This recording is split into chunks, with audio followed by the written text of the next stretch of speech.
Good afternoon. Welcome to this live broadcast of the Senate special sitting. This is the afternoon session on this day of the 21st of December, the year 2021. This live broadcast is brought to you by the Parliamentary Broadcasting Unit in conjunction with the Kenya Broadcasting Corporation. In the order paper this afternoon, the Senate members will be considering a number of motions, as well as they will be required to proceed on a committee of the whole to consider and debate a number of bills. There are two motions that this afternoon the Senate members will be considering. There is the adoption of the report of the Standing Committee on Finance and Budget on the 2022 Budget Policy Statement and the Medium-Term Debt Management Strategy. That was moved by the Chairperson Standing Committee on Finance and Budget. That requires the Senate to adopt the report on the Standing Committee on Finance and Budget on the 2022 Budget Policy Statement and the Medium-Term Debt Management Strategy that was laid on the table of the Senate on Tuesday, 21st December 2021 in the morning session, and that the Senate approves the 2022 Budget Policy Statement. Also lined up for consideration this afternoon is a motion on the adoption of the report of the Standing Committee on Labour and Social Welfare on the status of the new Dandora Stadium in Nairobi City County. This one is by the Chairperson Standing Committee on Labour and Social Welfare. That the Senate adopts the report by the Standing Committee on the Labour and Social Welfare on the status of the Dandora Stadium in Nairobi City. Well, the Speaker of the Senate has just stepped into the chambers. That is Honorable Kenneth Lusaka.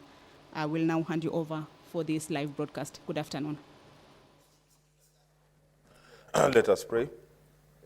Almighty God, we beseech you to behold with your abundant favor as the servants whom you have been pleased to call to leadership positions in this republic. We seek guidance to treat and consider all matters that shall come under our deliberation in so just and faithful a manner as to advance the peace, prosperity, and welfare of our country and of those whose interests you have committed to our charge. Amen.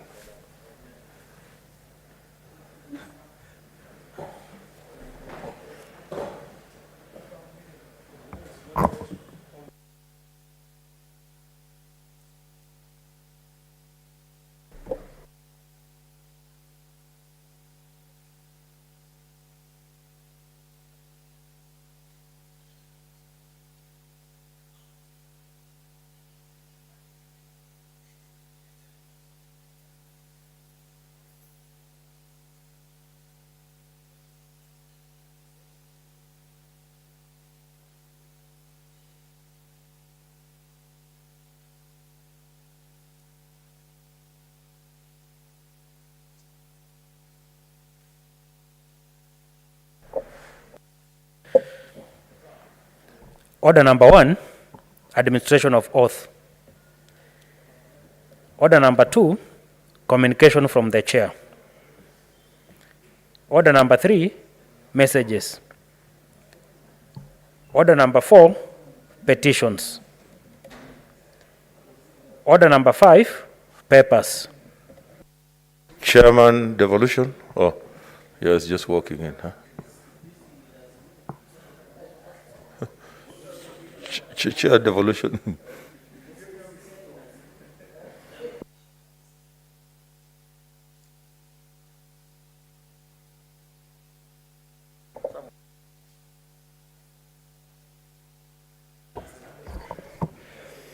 Mr. Speaker, sir, I beg to lay the following papers on the table of the Senate today, the 21st December 2021.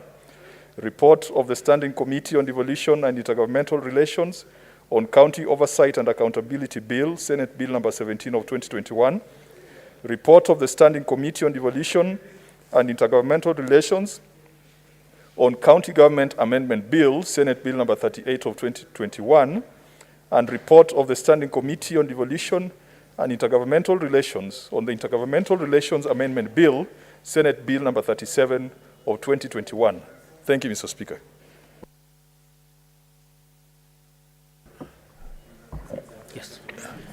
Next order, thank you. Order number 6, notices of motion.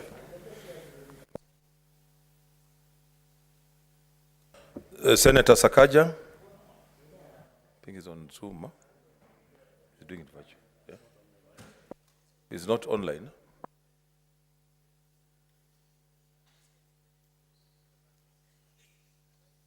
Okay, we will continue. If he comes, we will get him. Okay. Next order.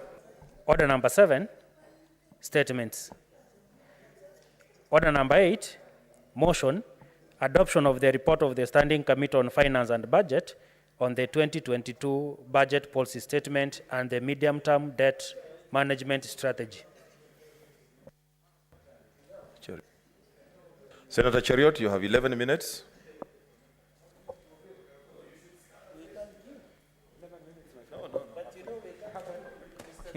Thank you, Mr. Speaker. Mr. Speaker, I was at the point where I was sharing. What's your point of order, Senator Chariot? We can't queue. I don't know what is happening. Kindly.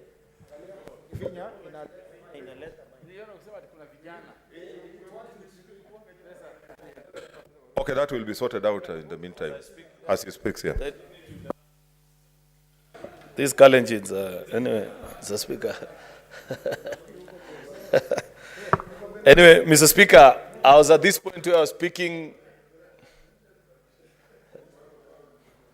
What's your point of order, Senator Wetangula?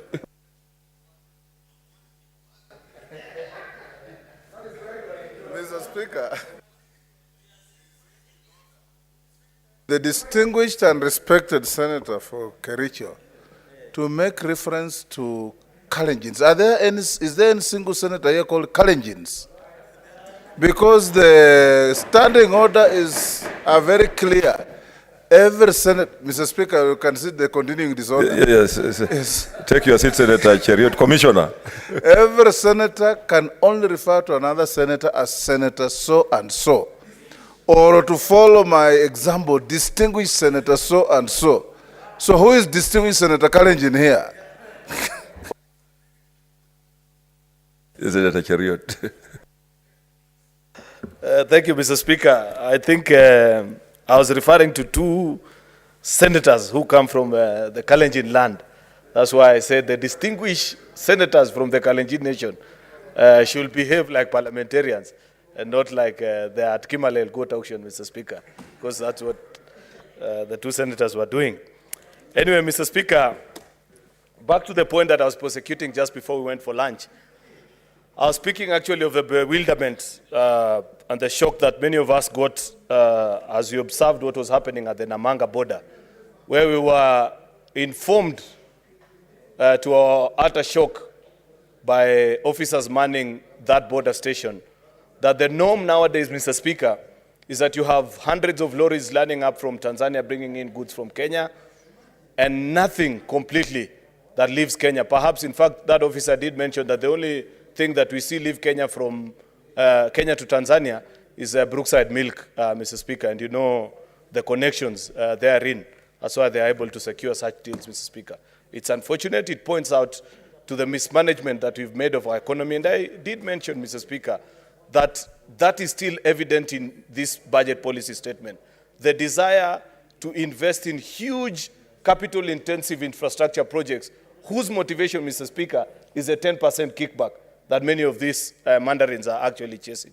And I cited the example of the 50 new level 3 hospitals that is being proposed as part of what will be built at the whooping cost of close to 10 billion Kenya shillings, Mr. Speaker. And I did mention that, number one, we need first to read what is the evaluation criteria. How did they arrive at the figure 50? Mr. Speaker, you are well aware that for the last 2 terms of this House of Parliament, health as a ministry is one of those very notorious ministries that continue to retain colossal amounts of funds that should have otherwise been devolved to our counties for our county governments to better manage the health function. But for purposes of controlling procurement and ensuring that the mandarins in both Treasury and Afia House get kickbacks, they retain this money as a pool and go and dish around you know, in different parts of the country, whether you need or you don't need. What is the assessment? What has been done, Mr. Speaker, to assess that Kitui as a county needs X number of level 3 hospitals? Perhaps in their health priorities, that is not what they need. It varies from what Bungoma needs.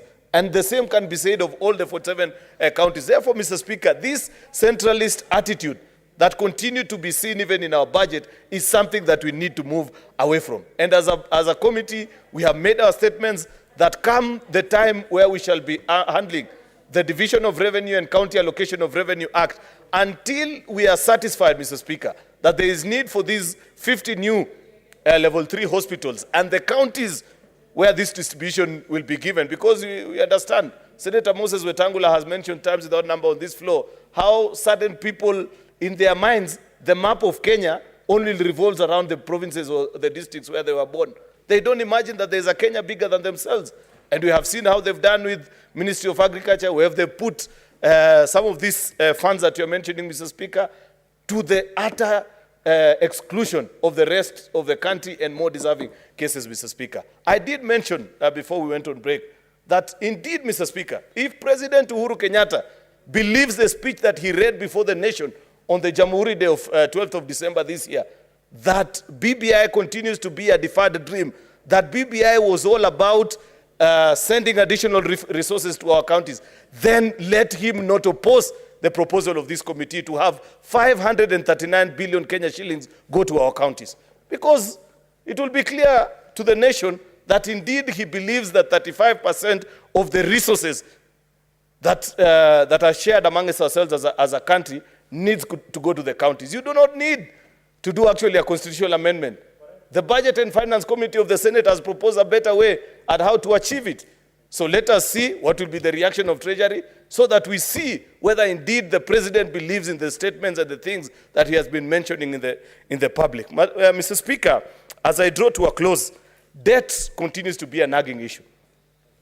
In the moving notes of the chair, and I think even the supporting, when Senator Moses Wetangula was seconding this particular motion, Mr. Speaker, he did mention of our continued struggle with the Treasury just to obtain the debt register. Can you believe it or not, Mr. Speaker, that the Senate of the Republic of Kenya has asked for more than 10 times that Treasury furnishes the House of Parliament with our nation's debt register. The best that we have ever gotten is actually an Excel spreadsheet that was sent to us on one of our sessions with the CS for Treasury, and told that is the closest thing we have. Perhaps actually it is a reality that we have borrowed so much to a point that we do not know actually whom we owe money at this particular point, that we actually just end up paying. Yet, this continues to be the biggest struggle of our economy to this particular date, Mr. Speaker. It will be a travesty of justice. It will be actually, Mr. Speaker, a dereliction of duties on us as senators if we conclude this session of Parliament without laying to rest the question of debt and how it continues to bother us as a country, Mr. Speaker. Because debt, Mr. Speaker, has a financial effect on the division of revenue for us as a country. Because, Mr. Speaker, for obvious reasons you will know, and it is noted even in this statement by our committee, Mr. Speaker, that the first charge to the national revenue, before you even think about paying salaries to civil servants, is to clear the debt. As it is today, it is more than 1 trillion Kenya shillings that we continue to pay. Mr. Speaker, it will be unfortunate if we allow this particular issue to continue without giving a final answer, Mr. Speaker. Finally, Mr. Speaker, I want to speak also on this particular issue of deductions to counties. That is a trend that is continuing with Treasury. It began with the least medical equipment. We were not able to answer. You know, Mr. Speaker, even the Chinese, crude as they are, at least they allow us as a country, first of all, to collect revenue, then they deduct, or we send to them actually that which we owe to them. A new trend is emerging at the National Treasury, Mr. Speaker, and this cannot be allowed to ascertain and to obtain as a modus operandi in our country. Senator Moses Kajwang, as a chair of the Devolution Committee, challenge is upon you. You saw yesterday in national media that now there is a proposal that actually the Treasury and NMS will be dealing and transacting directly to the exclusion of Nairobi County government. There is nowhere in our constitution that they envision such an arrangement. At least you must give counties the chance to be able, first of all, to receive the funds and pay your debt. What kind of hurry is this that we see NMS and the kind of things that they are doing, Mr. Speaker? When you read this budget statement, Mr. Speaker, you don't get the sense that this is a broke country. When you see how some of these favored institutions like NMS and the Ministry of Defense, which have now become the popular, government agencies for siphoning out public funds. When you see the things they do around this city, take the example of even this parliament. You all know, Mr. Speaker, that the corridor, the walk path outside of parliament, it was in such a good condition. Yet out of the excitement or just the desire to pay the makers of these clay things that are displayed outside here, the cabro, clay works, because the companies are known and the people that are known actually have the connections in treasury, they came and removed very good walkways that were serving us. I don't recall any particular senator or member of parliament complaining that they are not able to access their offices in KICC, but just out of the desire to quickly cash out of such fishy deals, Mr. Speaker, then you see funds being channeled. And as if now that is not enough, they have come up with a proposal that from now henceforth, Nairobi County government shall not even be getting the resources so that they for onward transmission to NMS, they'll actually be dealing directly with them. Senator Moses Kajwang, you cannot allow that to obtain at the level of devolution committee. We need to speak to these particular issues because by and large, Mr. Speaker, corruption still remains to be a nagging issue. It's part and parcel of our struggle as a country. And as colleagues here, we speak, we joke about it, we speak about it in low tones, but I think in the absence, and Senator Moses Wetangula, I heard you speak quite clearly and giving credit saying the president actually is doing a good job leading in this particular war. I hold a particularly different view because many of the promises that he has made in public about handling or slaying the dragon of corruption, none of it has ever come to fruition. He asked Kenyans to give him 21 days to handle the KEMSA COVID billionaires. Up to date, they are walking free. Instead of going after those who looted these public resources, what did they do? They went back to fire sweepers and storemen, the people, ordinary citizens, the people who represented this house, who committed absolutely no foul play in this particular issue, Mr. Speaker. Therefore, Mr. Speaker, I support this report as it is. It is my sincere most hope that as colleagues, we shall not move even an inch or a comma of this particular report. Let us see the seriousness of the government in terms of supporting devolution by living up to the call of the Committee on Finance. Thank you, Mr. Speaker. Senator Kajwang, Moses. Mr. Speaker, sir, I rise to support the report of the Finance Committee on the budget policy statement. And Mr. Speaker, I support this report knowing very well that what we are dealing with today is policy and that the relevant acts or the relevant bills are yet to come. But Mr. Speaker, the committee in its report has also noted that the budget policy statement is a most important starting point because it guides the horizontal and vertical allocation of resources. And Mr. Speaker, how I wish that we had convened at a time when all members were able to be present here. Mr. Speaker, I want to inform the House that part of the reports that I've laid before the House today make certain amendments to the County Governments Act. Mr. Speaker, the amendments I've proposed is that before the Senate takes a resolution on the budget policy statement, it should be mandatory for a senator and a county governor and the leadership from a county to sit down and review the priorities in that budget statement so that it can inform the decision of the House. Mr. Speaker, the Finance Committee has made certain recommendations here, including additional support for construction of county headquarters. Sometimes a senator, out of their own volition, decides that their county needs a county headquarters and needs a conditional grant for it.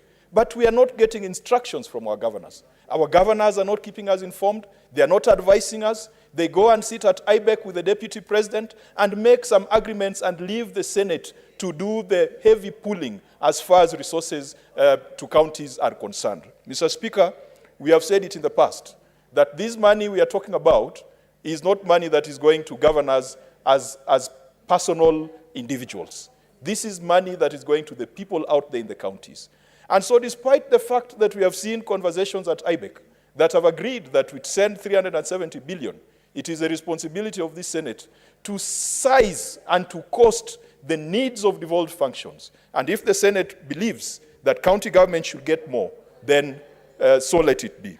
Mr. Speaker, the theme of the BPS is one that is interesting: accelerating economic recovery for improved livelihoods.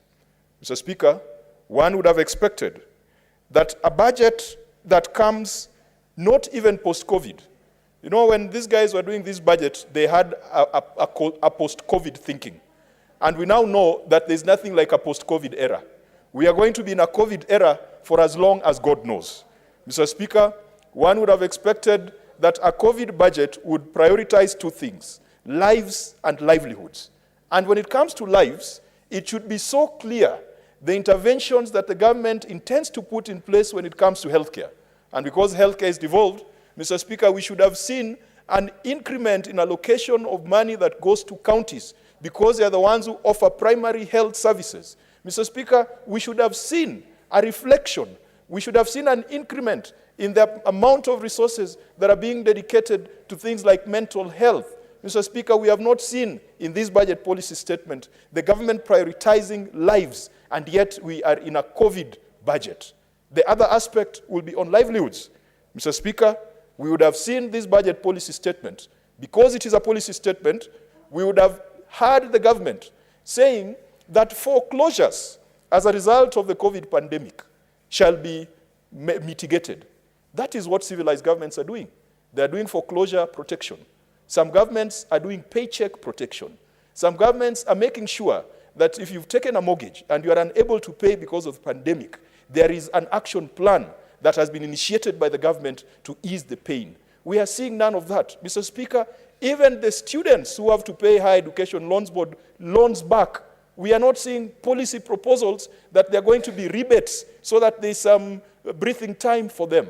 Every other day, you look at our daily newspapers, especially on Mondays, the pages are full of foreclosures. The pages are full of auction notices. And Mr. Speaker, many of these are businesses that once were thriving. And when we came up with very draconian rules to stem the spread of the virus, these businesses could not pay back their loans. We are not seeing that policy statement. We are not seeing that undertaking in this budget policy statement. Mr. Speaker, I would have expected that the national government would not just bring another business as usual budget. And unfortunately, this business as usual thinking has flowed from the national to county governments.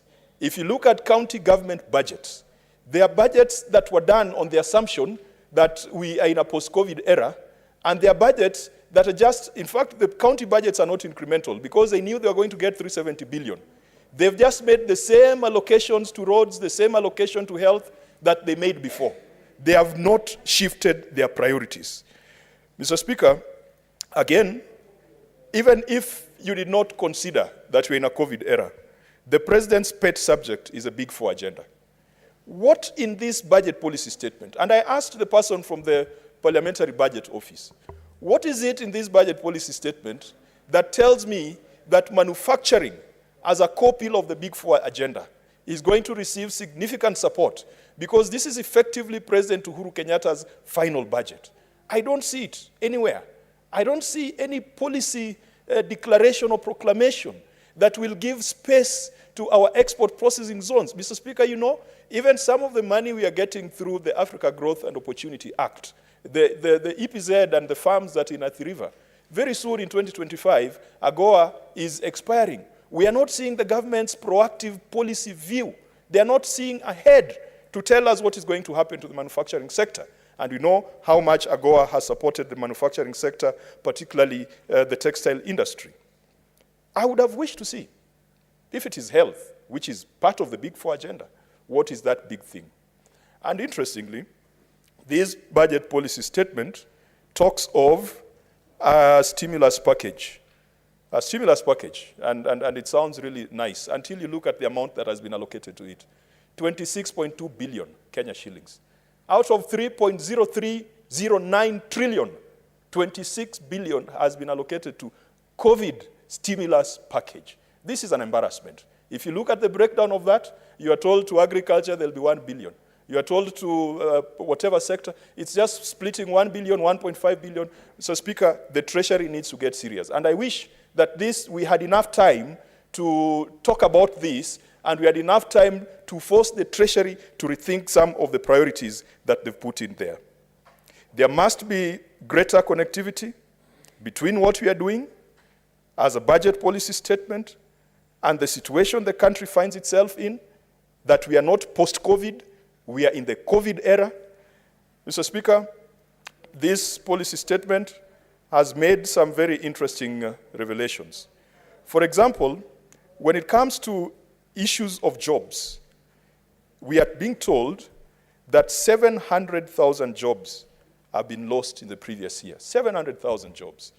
And if you look at the size of 700,000 jobs, and even if you ask yourself how many people are in formal employment in this country, out of that, this report tells us that about 350,000 of those jobs were in the informal sector. Kenyans are getting poorer by the day. And we would have expected that even though when you have an issue like a pandemic, and we have seen that from the US, from the UK, and other economies, the government must spend. Government becomes big, but it does not become big by paying salaries. It does not become big by buying more tea and mandazi. It becomes big by engaging in capital expenditure. Capital expenditure generates wealth. It creates employment. Mr. Speaker, that is what Singapore did. To create employment for a restless labor market, they went into massive infrastructure, but not infrastructure that terminates in private property, not infrastructure that is for prestige. It is infrastructure that unlocks the productivity of a nation. Mr. Speaker, those are the things that we should see. And for those of us who have finally come to support the agenda of the government of the day, we would wish to be associated with ideas that we can be proud of. We do not just want to see business as usual ideas. How do we restore the 700,000 jobs that have been lost? We are not seeing that captured here in the budget policy statement. Allow me, Mr. Speaker, to speak on a few specific issues. I support the proposal by the Finance Committee to increase the allocation to counties to account for inflation and to account for revenue growth, if for nothing else, inflation and revenue growth. I know that the Finance Committee has latched on to the 35% of last audited accounts. In fact, I look forward to the day when our allocation to counties will be on the basis of the budget. Because if you look at 370 billion as a percentage of the 3.3 trillion budget, it does not get to 15%.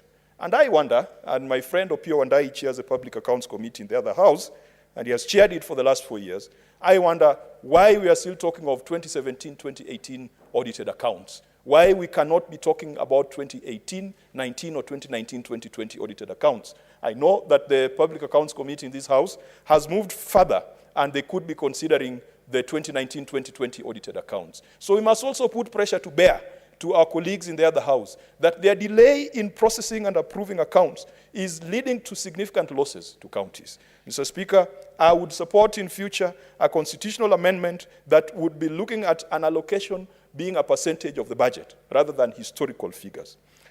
The IBEC, Intergovernmental Budget and Economic Committee, that is chaired by the Deputy President, is a very important organ. It brings together the 47 county governors and the Deputy President representing the executive. The Commission on Revenue Allocation is called upon regularly to provide advice. Unfortunately, the Senate has got no role to play in the IBEC. And so whatever it is we learned in the news that the IBEC decided does not bind this Senate, because this Senate has got an express constitutional responsibility to determine allocations to county governments. But in future, to avoid IBEC just being a talking shop where people go for photo ops and others ignore invitations just to prove a point, we need to find a way of making IBEC a truly intergovernmental entity so that IBEC can then be the place where Senator Kibiru ventilates and articulates the views of Senate and senators. But even before then, Senator Kibiru must get a brief from individual senators on what it is he's going to say at IBEC. I am particularly very interested that one day this House of Parliament will do a conditional allocation to the county government of Homa Bay to help it mitigate the effects of HIV and AIDS and all those other counties with the highest prevalent rates. Mr. Speaker, I would be interested one day for my neighboring county of Nyamira to get a conditional allocation for construction of county government headquarters. I would be interested if one day we could get a conditional grant for counties like Makueni, Homa Bay, Busia, and other counties that were producing cotton in the past to help them revive that sector. It is a much more tidy approach to development than calling the president to your region and then over dinner begging him to bring government resources to those areas. But how do those requests find their way into the conditional grants bill?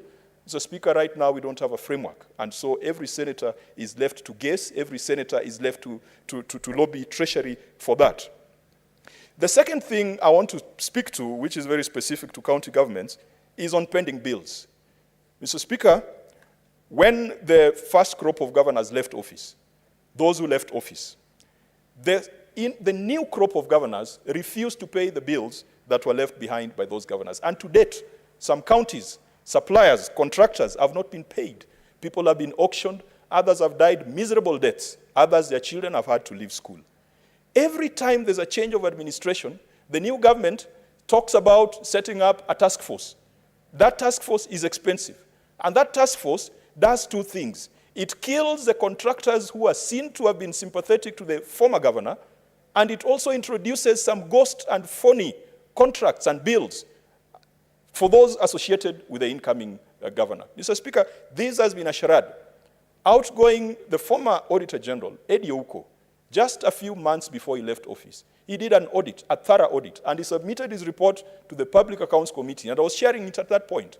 We made a decision that those bills that were found to be legitimate by the Auditor General should have been paid off. Then the governors went back to IBEC and decided to set up another verification task force. And then after that verification task force, each government went ahead to set up their own verification task forces. To date, legitimate suppliers are yet to be paid, 4 or 5 years down the line. Mr. Speaker, I want to urge this House, and the position of the Devolution Committee is as follows, that in the next session, we are going to talk to Treasury to invoke Article 2253 of the Constitution with respect to stoppage of finances to counties that do not have a plan for payment of pending bills. Mr. Speaker, Senator Kibiru brought a motion to this House to that effect, and I do recall that that motion could have been approved by the House, but implementation has not been done. If debt is a first charge on the finances of any public entity, then that huge pending bill that we are seeing in this report must be made to be a first charge. And Mr. Speaker, the sad thing is that even as we advocate that we give county governments more money, it is money that is going to get into that deep, endless hole called pending bills. It is inexcusable for counties like Nairobi to have pending bills of 58 billion shillings. Recently, we realized that those pending bills of billions of shillings in Nairobi are paid to law firms, because law firms are the most opaque institutions because they can receive and disburse money to people who have done the approvals internally. Mr. Speaker, that is a matter that my committee is seized of. The third specific issue, Mr. Speaker, is on on-source revenue. Senator Kibiru tells us that the potential of counties to generate on-source revenue is so huge and it is untapped. He also tells us that the county government of Bungoma has tripled its revenue collection. I don't know whether that was with pun intended, or he was just saying that Bungoma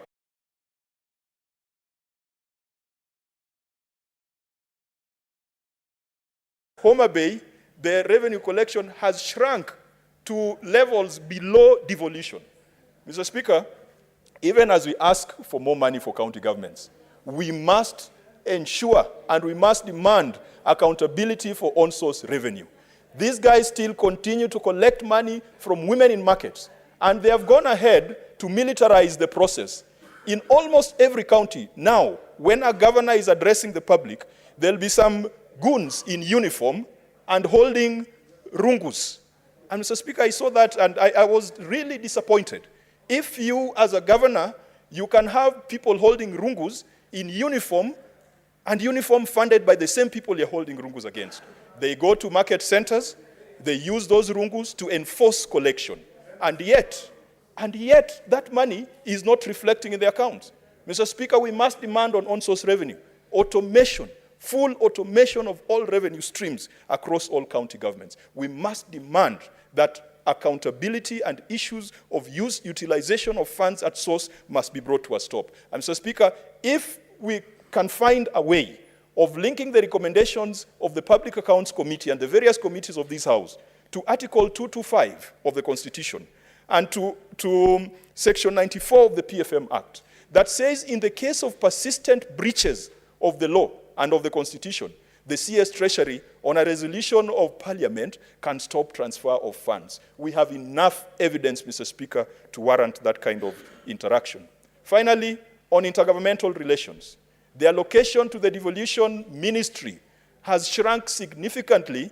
That looks like the Ministry of Devolution will just be preparing tea and paying salaries. So, Speaker, there is no need to have a cabinet secretary sitting in cabinet and doing nothing, just yawning while the rest of the cabinet secretaries are overworked. If they don't like Keter, let them kick him out and put in someone substantively. There's no need to have Keter as a CS, and then you shrink his budget. If you look at the way that budget has shrunk, Mr. Speaker, you wonder whether that is a budget of a ministry or that is a budget of a department here in Parliament. But I do hope that in that shrinking of budgets, it is not going to affect the Intergovernmental Relations Technical Committee, which has a tough task of verifying assets and liabilities of county governments and defunct local authorities. Mr. Speaker, that is also another gap that many people are willing to prey on. The vehicles that were given to county governments by the Transition Authority, most of them have disappeared. The land that belonged to defunct local authorities, most of them have disappeared and have changed hands. I have seen in this budget policy statement, there is no allocation to the Nairobi Metropolitan Service. And I'm glad that the government has come to the realization that the NMS cannot be a permanent entity. I'm alive to the revelation by Senator Cheriot that there seems to be an agreement where NMS will be dealing directly with Nairobi City County without the involvement of Parliament. If they want to do that, they know what they need to do. Let them make Nairobi Metropolitan Service a county parastatal or a county entity. In that case, then they can deal. But there's no way the national government will be handing money over to county government without coming through Parliament and without going through the county assembly. Mr. Speaker, I support the recommendations and I support an increased allocation to counties because that is the best venue to spur an improvement in the lives of our people through proper provision of healthcare. But Mr. Speaker, to our governors, we cannot only be good when you need more money and bad when you are asking for accountability. Let us robustly advocate for more resources.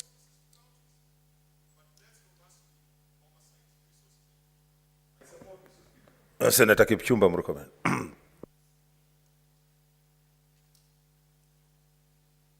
Senator Murkomen, just a minute. I want to call upon Senator Sakaja just to move forward. Just take a seat 1 minute. Then I'll call you. He wants to give a notice of motion virtually. Thank you, Mr. Speaker. We can't see you. Mr. Speaker, my video is on my side. Maybe it's on that side.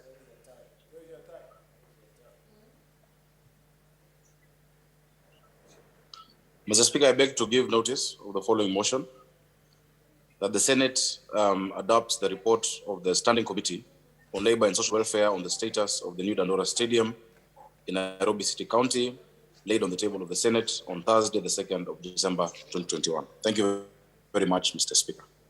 Okay, thank you. Senator Murkomen. Senator Sakaja, Mr. Speaker, before he appeared there to give notice, I know where he was before he came online, Mr. Speaker, but let me leave it for the discussion. That is irrelevant. Let me leave it for the discussion of the WhatsApp group where we are together. Mr. Speaker, that's on a light note. Mr. Speaker, I want to thank you for this opportunity for me to contribute to this budget policy statement, a very important agenda that brought us to the floor of this House.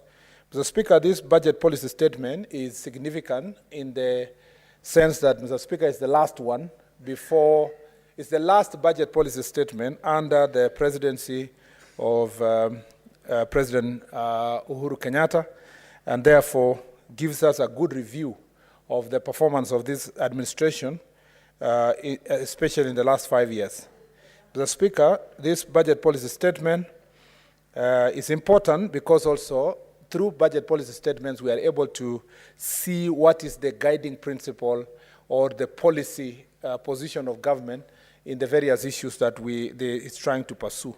What you would expect from this budget policy statement, Mr. Speaker, is a culmination of a 10-year program of President Uhuru Kenyatta's presidency, and the 5 years especially when you talk about the Big Four agendas.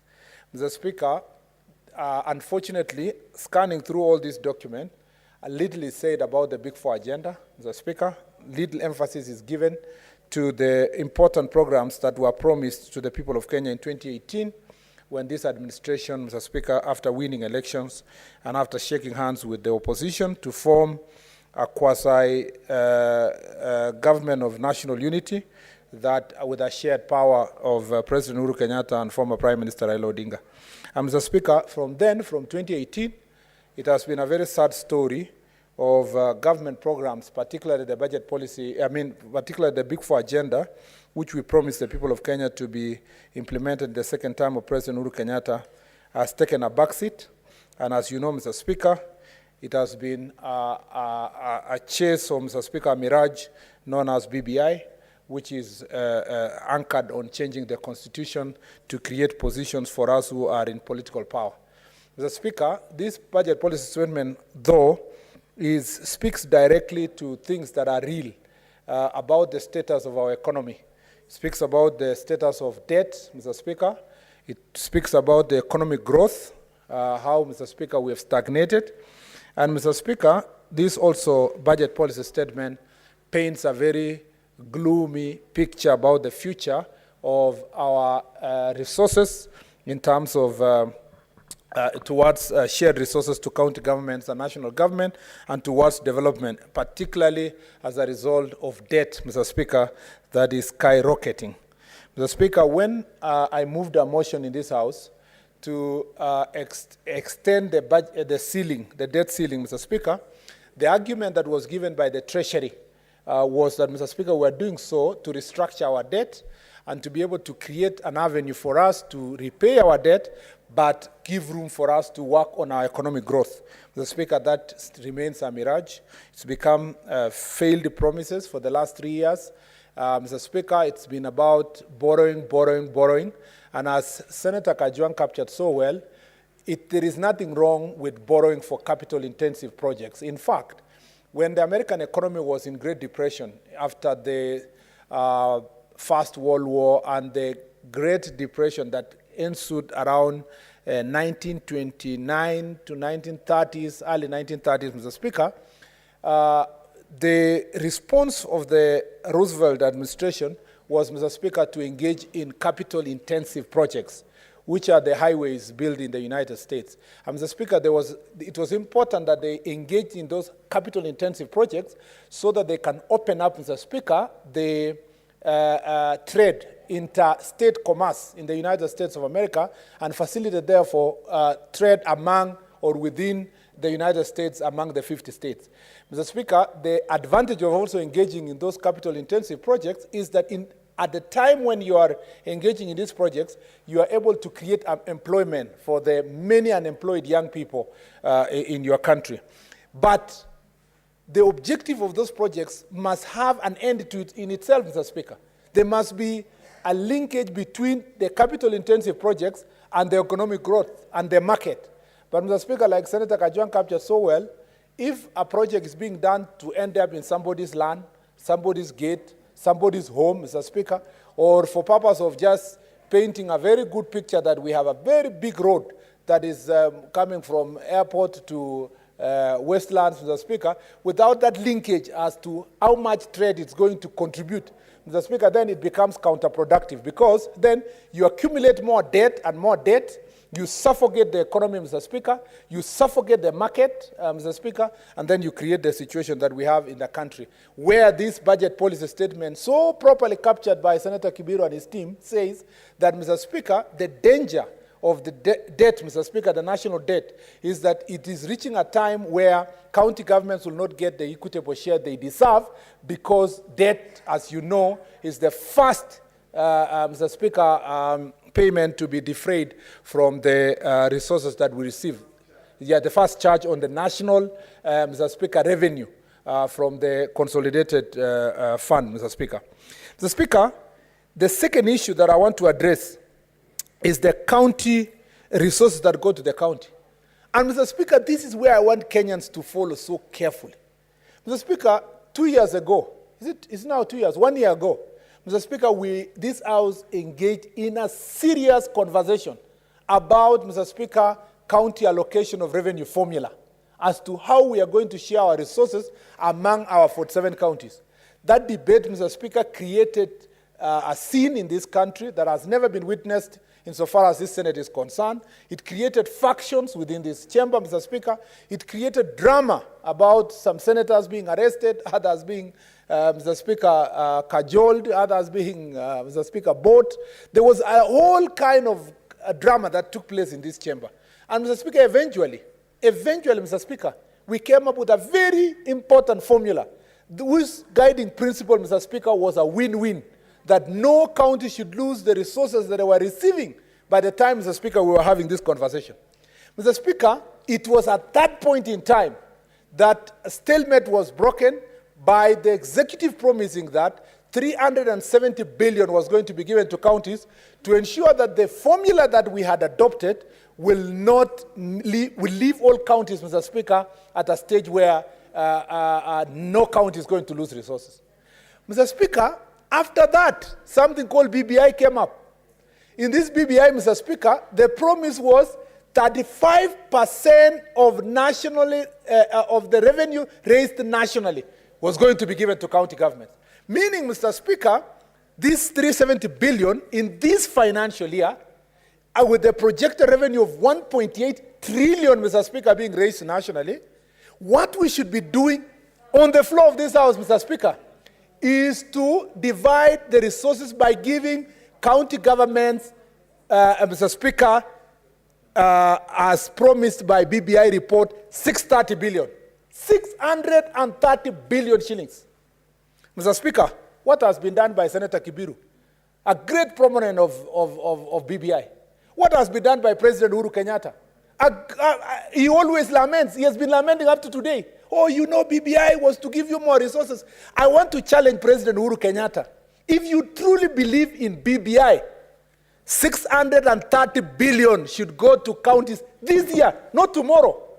Mr. Speaker, if BBI was not about politics, of just gerrymandering, and Mr. Speaker, trying to shepherd a particular individual to become the President of the Republic of Kenya, without going through proper auditing by the people of Kenya, let them, Mr. Speaker, show that BBI was about resources to the counties. Let them come here with a division of revenue bill next year, February, March, Mr. Speaker, that this House in April will pass a division of revenue bill that has 630 billion being given to three counties. If not, I would like to ask President Uhuru Kenyatta and former Prime Minister Raila Odinga and all those proponents of BBI to shut their mouths forever, Mr. Speaker, because they cannot speak on both sides of the mouth.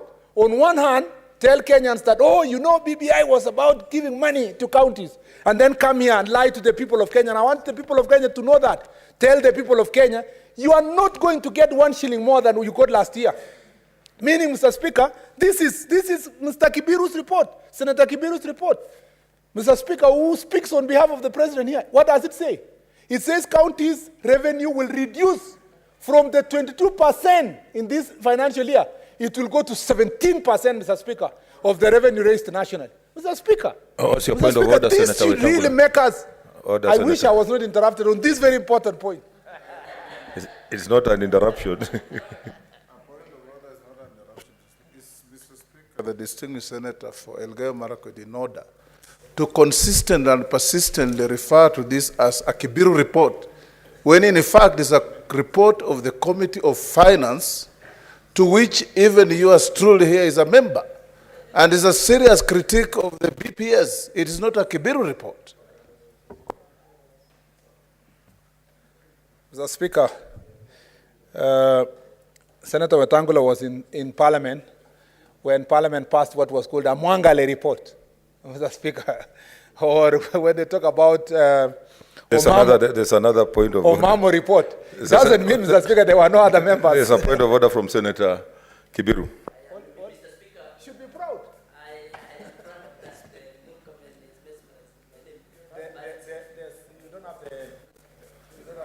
Come to the table.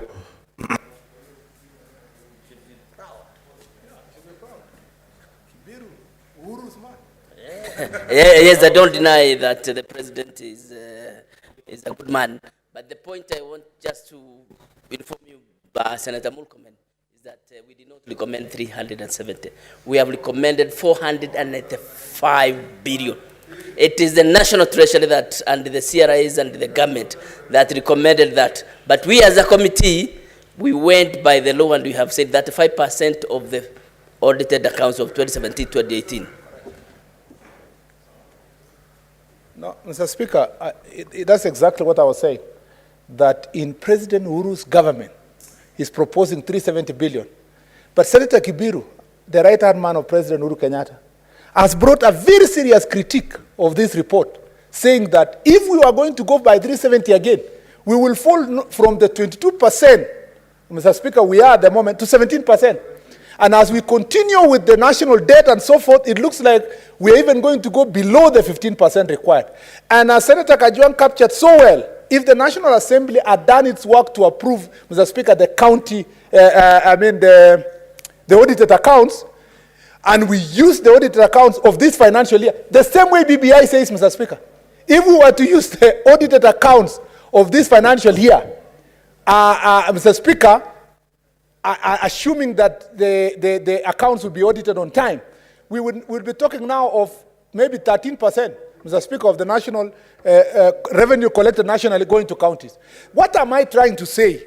If I don't say anything today, Mr. Speaker, from this budget policy statement, I must say, Mr. Speaker, the deceit and the hypocrisy of the politics of BBI must be exposed in this chamber. And Mr. Speaker, the proponents and the preachers and the apostles and bishops of BBI, Mr. Speaker, must take responsibility for the lies they have given to the Republic, that they intended to change the constitution to increase revenue. If, Mr. Speaker, they are giving these people of Kenya not an extra 1 shilling to go to counties, they are saying we will allocate all the 370 billion to counties.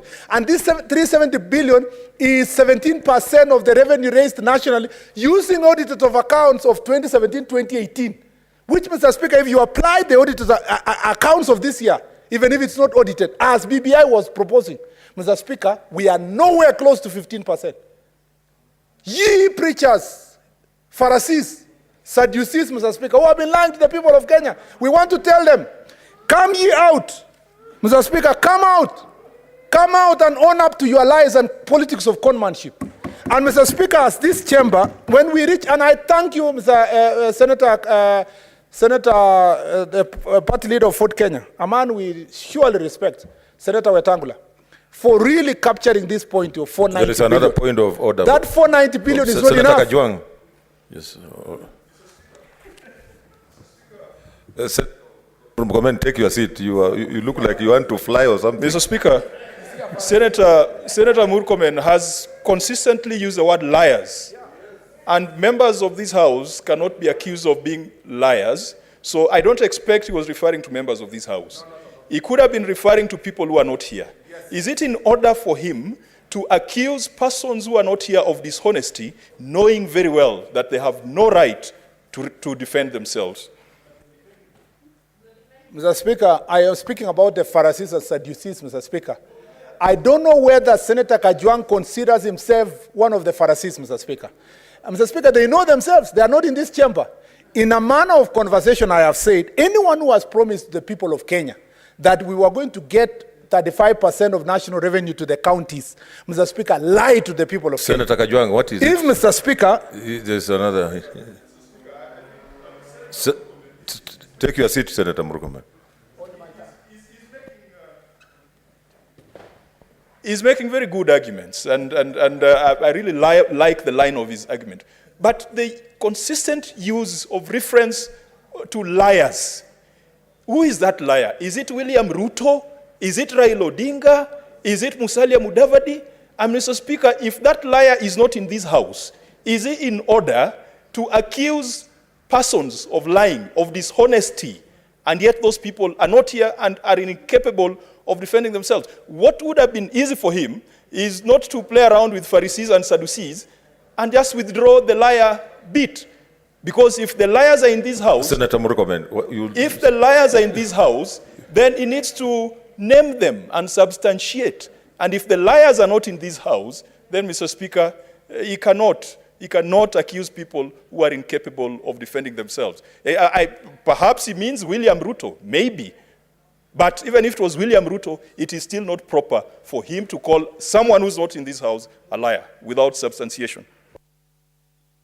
Mr. Speaker, the liars are, Senator Kajwang is right to suspect himself, Mr. Speaker, in this thing, and to passionately defend those who lie to the people of Kenya that 35% was going to go to counties. Senator Murkomen, But the point I'm trying to make, Mr. Speaker... Use your time well, because you have other forums to say these things you are saying. Thank you, Mr. Speaker. So, Mr. Speaker, thank you, Mr. Speaker. Mr. Speaker, so my point, if I don't make any other point, is to say, Mr. Speaker, if this budget policy statement is not going to lead us, and I thank you, Senator Kibiru, Senator Tangula, Senator Aaron Cheruiyot, and all the other members of the Finance Committee, Senator Mutula Kilonzo and others, who proposed 490 billion, 95 billion.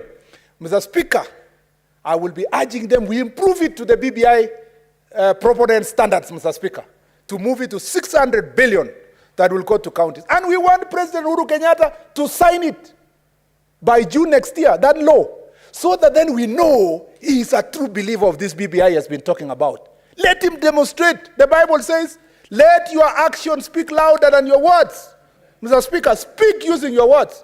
Mr. Speaker, I saw the Speaker of the National Assembly the other day berating and accusing, Mr. Speaker, Mr. Speaker, this House and other people who are not in this House about how, Mr. Speaker, they frustrated devolution to have a lot of money. Let Speaker of National Assembly and members of National Assembly, particularly those who voted for BBI, there were very few of them who voted no. Let them now demonstrate that when we send their bill here, division of revenue bill here, even if it's 495, let them pass it. Because the greatest impediment for devolution has been the Speaker of the National Assembly. Mr. Speaker, I want to say this. Mr. Speaker, I withdraw. I know where you are going. Yes, I know where you are going. Yes. Mr. Speaker, I should not discuss the Speaker of the National Assembly. Discuss this. But Mr. Speaker, the presidential candidates of the DP party, Mr. Speaker, out there, was trying to accuse, Mr. Speaker, this House. This House has been a great defender, Mr. Speaker, of devolution in this House. And we want to tell DP and their presidential candidate, Mr. Speaker, to demonstrate elsewhere where they serve that, Mr. Speaker, they also believe in devolution the way we believe in devolution in this Senate. You just say DP could be meaning the deputy president. No, Democratic Party, Mr. Speaker, a very respectable party, which was led by the best president of the Republic, has degenerated nowadays, Mr. Speaker, to a one-man party. But the point I'm trying to make is that this, Mr. Speaker, devolution must be demonstrated through actions by people who, Mr. Speaker, sit in positions of power. The last thing I'd like to say, Mr. Speaker, is that this budget policy statement, Mr. Speaker, lastly, is the question of conditional grants. Mr. Speaker, the legal framework, I am glad the committee captured this very important fact that, Mr. Speaker, despite the fact that there is a court ruling of 2016 that gave clear ways, Mr. Speaker, of implementation of Article 190 of the Constitution, county governments have never benefited from grants, Mr. Speaker, from national level. Like Senator Kajwang captured, we would like to see these grants, Mr. Speaker, conditional grants going to our counties and our county governments having responsibility, having signed the agreements with the national government on the question of the resources. The last thing, Mr. Speaker, it is shocking. If you go to page 11 of the moving notes of the chair, you will find, Mr. Speaker, the outstanding guaranteed debt of state enterprises, which stands at 157 billion. Of the 157 billion, Mr. Speaker, only one company, Kenya Airways, Mr. Speaker, has been guaranteed by the national government 80 billion, exposing the people of Kenya to this level of debt, Mr. Speaker, for a company that cannot explain exactly what they are doing with this money, Mr. Speaker. It's still down. It has 80 billion, Mr. Speaker, which has borrowed. We don't know who owns the planes. A lot of reports have been done by National Assembly and this House about Kenya Airways. Mr. Speaker, the Kenya Airways remains one of the national, Mr. Speaker, assets that we must, Mr. Speaker, re-audit and to understand who are the beneficiaries of this 80 billion borrowed, Mr. Speaker. Who are these individuals? And I like what Senator Kajwang said. The same way, Senator Kajwang, you say that we don't want the projects that terminate in somebody's land. Mr. Speaker, and I didn't ask you who is that person. It's the same way, Mr. Speaker, I want to say we do not want also, Mr. Speaker, debts of 80 billion. That, Mr. Speaker, if you investigate, the beneficiary is just one individual and his own personal companies and the resources they are going to get. This country must become serious. And, Mr. Speaker, after next elections, I pray that some of us who will still come here will become even more serious in auditing these companies, especially when those people will no longer be in positions of power to protect themselves, Mr. Speaker, and to loot public resources. Especially with this hypocrisy, they have always talked about corruption. We want to tell them after August next year, let's meet in this chamber and investigate these programs when you are not holding the sword of power, and we find out exactly how much of these resources have been looted for individual gain. Mr. Speaker, I really support this report. I congratulate the committee.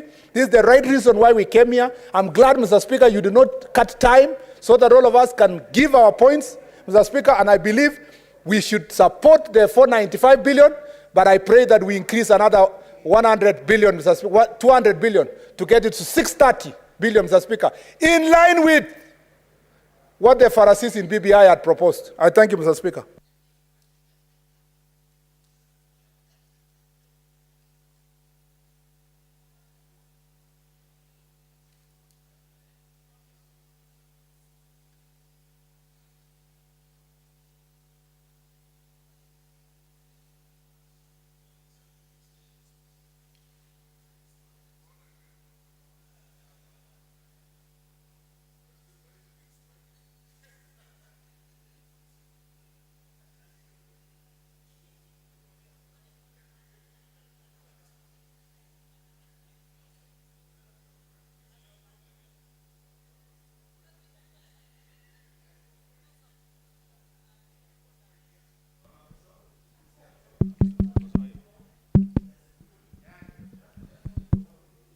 Thank you, Mr. Speaker. Mr. Speaker, I rise to add my voice to the report of the Standing Committee on Finance and Budget on the 2022 Budget Policy Statement. Mr. Speaker, coming just after Senator Murkomen has waxed very strongly on Pharisees and Sadducees, and he's not even listening to what I'm saying, but the Speaker, I will not walk the path of Pharisees. I will just make a statement on what I think should have happened and has not happened. Mr. Speaker, I thank the committee led by Senator Kibiro for really a job well done. I have taken time to go through the recommendations and the observations, and I think they have really captured a lot of things that will make a lot of sense to a lot of Kenyans, if not all Kenyans. The Speaker, to begin with, I want to address myself to the issue of the 5 policy priorities that have been identified in the 2022 BPS. Speaker, just a rundown of those priorities. They have captured agriculture, they have captured health, social protection, environment, and transport. Speaker,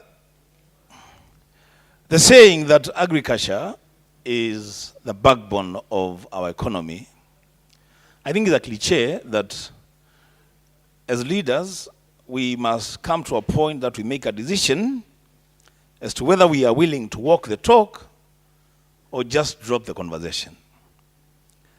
I say this, Mr. Speaker, because, yes, it is true, our economy rides largely on agriculture, but there is very little support that either the national government or county governments give to farmers. And it is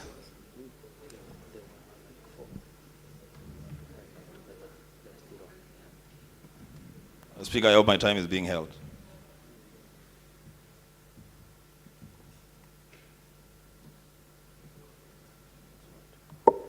Thank you, Mr. Speaker. So, Mr. Speaker, I was saying that there's so much talk about agriculture being at the center of the growth of our economy, but little support even given to our farmers by both the national and county governments. Mr. Speaker, in this statement and in the final budget that will come to the floor of the National Assembly and probably we'll also have a bite at it, the Speaker, I'll be urging that we begin to walk the talk in terms of agricultural production, and not just production, Mr. Speaker. Any conversation about agriculture in this country that does not put farmers at the center of that conversation, then, Mr. Speaker, it is not a valid conversation. Mr. Speaker, I will be pushing very, very strongly for a situation that in the agriculture sector, we push forward the agenda of a one county, one factory policy. So that at least in every county in this country, we have a factory that does value addition for agricultural produce. That has a spillover effect of not just increasing production, but creating job opportunities for our young people. And if we go that way, Mr. Speaker, then we will be talking about agriculture being at the center of the growth of our economy. Mr. Speaker, on the second policy priority on health, Mr. Speaker, I take note that this budget policy statement proposes a very insignificant increase in allocation to the health sector of only 8 billion Kenya shillings. The Speaker, at times it is important to look over our shoulders and across our borders to see what other nations and other economies are doing, especially on matters health, and at such a time as this. The Speaker, it has been said, and rightly so, that we don't seem to be preparing to live in a post-COVID era time anytime soon. We're going to have to deal with corona for a long time to come. And Mr. Speaker, at a time like this when new variants are being reported almost daily, I would have expected that a lot more funds would have been put in the health sector to deal with two things, Mr. Speaker. One, to address the issue of management of the spread of the virus. Secondly, Mr. Speaker, as an investment to produce our own vaccines, to put money into science, to put money into research, to produce our own vaccines, and Mr. Speaker, roll them out in our own country, but most importantly, Mr. Speaker, to be in a position to effectively roll out the universal health care program. With 8 billion shillings increase, Mr. Speaker, I'm not sure we will be able to achieve anything beyond what we are doing currently. The Speaker, on the same matter of health, and this one, the Speaker, I have to be very, very candid. It doesn't make sense, really. It doesn't make sense to talk about increasing our health facilities by a number, 50, level 3 hospitals across the country. And I keep asking myself, why this preoccupation with numbers, with figures, 50? Why not 10 or 20 or 100 or 300? What research, what is the basis of the number 50? The Speaker, it will be remembered by this House and by all Kenyans that in the BBI conversation that almost divided this country down right the middle, there was talk of an increase of 70 constituencies. You know, this throwing numbers to people, just it will not work, Mr. Speaker. The thing to do is to make sure that a proper SWOT analysis is done and find out which counties need more facilities, which counties will be more comfortable with equipping the existing facilities, which counties will be more comfortable with training medical personnel to handle existing capacity. Mr. Speaker, I think that's the best way to go. But the idea that somebody will just say we will do 50 additional level 3 hospitals across the country, it doesn't make sense, Mr. Speaker. The Speaker, on the issue of social protection, because another policy priority for the BPS, I like that idea, Mr. Speaker, that money is now being set aside, a slight increase being set aside to deal with the elderly in our society. Mr. Speaker, it will be remembered again that yours truly brought a statement on the floor of this House, and initially as a follow-up on a motion that had been brought by Senator Kinyua and seconded by the Senator for Nandi on the issue, Mr. Speaker, of compensation for former councillors. Mr. Speaker, I'm just hoping that Senator Kibiru and his team, as we continue to engage on this matter of the BPS 2022, the money that this government promised former councillors early this year, that the money will be available in the next financial year. The Speaker, I hope that money will be captured under social protection. The Speaker, I would have wanted Senator Kibiru to hear that matter, but Senator Kajwang is engaging him. I thank you, the Speaker. For the benefit of Senator Kibiru, I was saying, the Speaker, that on the issue of social protection, a priority here seems to be given to money, the cash transfers, money for the elderly, which is a good thing. And actually we need to increase that net. But I was saying, the Speaker, that I brought a statement on the floor of this House, which statement was processed by the Labour Committee successfully.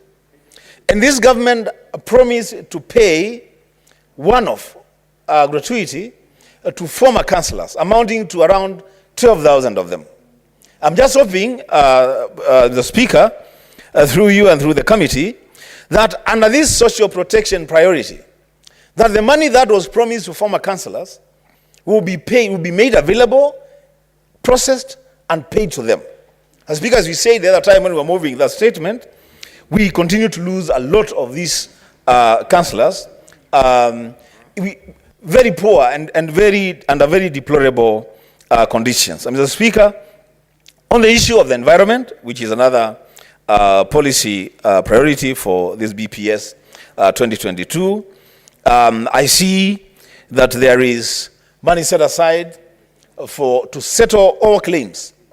And the underlying word here is all claims relating to human-wildlife conflicts in areas where those conflicts do exist. I know in Taita Taveta we have quite a number of those cases. I know in my county in Kitui we have a number of those cases. In Narok, I know we also have a number of those cases.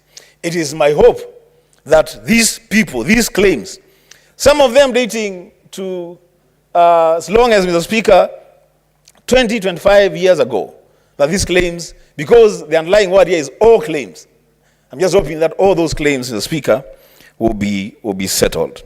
The Speaker, under environment also, we have money on reforestation. I wish we will get to the specifics when it comes to reforestation, Mr. Speaker. The Committee on Finance and Budget really should push this agenda, and we will support them to push this agenda. That we just don't talk about reforestation for the sake of talking about reforestation. As Speaker, we need to do serious, proper reforestation in the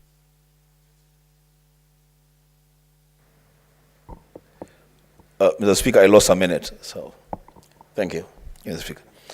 And by so doing, Mr. Speaker, we will be able to protect our water towers, our rivers will start flowing again, and our environment and agriculture will get a major boost. Mr. Speaker, on transport, which is the last policy priority, Mr. Speaker, yes, there's need to improve and increase road network in this country under tarmac. But, Mr. Speaker, I want to specifically deal with an issue here under road and infrastructure. Mr. Speaker, 2 weeks ago, my county had the misfortune of losing in one accident more than 30 people when a bus plunged into a river because a drift had broken. Mr. Speaker, if there is one thing that as the Senator of Kitui County will be looking up to on this sector, the transport sector, this government has made a commitment that beginning next month, a modern bridge will be erected at Enzio River in Gune Ward of Mwingi Central constituency. The Speaker, if the people of Kitui County don't get anything else, and I'm saying if, because they should get a lot of things, that is one promise that this government has both a legal and a moral obligation to undertake. That bridge, the committee, whatever needs to be done, let it be done. So that bridge is erected and we stop losing lives on Enzio River. Mr. Speaker, on this budget policy statement, there is a matter that has been touched on, and I wanted to touch on two issues, if time will allow me. Speaker, there is the issue of pending bills. Pending bills, Mr. Speaker. First of all, we agree, and I agree with the report, that the presence of pending bills at any level of government is a demonstration of poor financial management on the part of people charged with the responsibility of fiscal management. Mr. Speaker, we all know that the President has severally pronounced himself on the matter of pending bills. Up to last year, he had given a deadline of December last year that all pending bills should be paid. Now, Speaker, to date, those pending bills are accumulating. They have not been paid. The Speaker, a way must be found to ensure that all pending bills at both levels of government are paid before those levels of government commit funds to new projects. I say this, Mr. Speaker, with a pinch of bitterness, because in my county, Kitui, there are pending bills that have accumulated since 2016-2017 financial year. To date, those pending bills have not been paid. The Speaker, I'll be watching with more than passing interest to ensure that this matter of pending bills, especially for my county, are paid. And Mr. Speaker, I think as a Senate, we should come up with a legislation to just ensure that if there are county governments that are pending bills, we don't allow the control of budget to clear expenditure for new projects when people have not been paid money for projects that they have already undertaken. Otherwise, we are just impoverishing our people instead of empowering them. The Speaker, There is also the matter of fiscal responsibility, on the requirement that 30% of county government budgets should go to development. The Speaker, these county governments, in most cases, have found a way of cheating their way through the county assemblies, that at the time of processing the budgets, they make sure that they meet the thresholds. But when it comes to the real implementation of projects, they divert our funds to other projects, and we realize that they spent far less than 30% on development. The Speaker, there will be need for us, in conjunction with county assemblies, to ensure that 30% of county government budgets go to development. And the same applies, Mr. Speaker, to wage bill. A lot of county governments now have transformed themselves, Mr. Speaker, to recruitment bureaus. Some of them are spending even over 50% of their revenues on wages. Mr. Speaker, this is a matter that needs to be looked into. Lastly, Mr. Speaker, is the issue of own source revenue. And I think this is where one of the biggest problems in our counties lies. And a problem that this Senate, perhaps actually the next Senate, should seriously think about how to deal with own source revenue for counties. I say this, Mr. Speaker, because, you know, a lot of these county governments, when they collect their revenues from taxes, local taxes, a lot of them will do two things. One, they will spend money at source, at collection. They'll spend the money, which is against the law. Others, Mr. Speaker, will report. They report less revenues than what they have collected.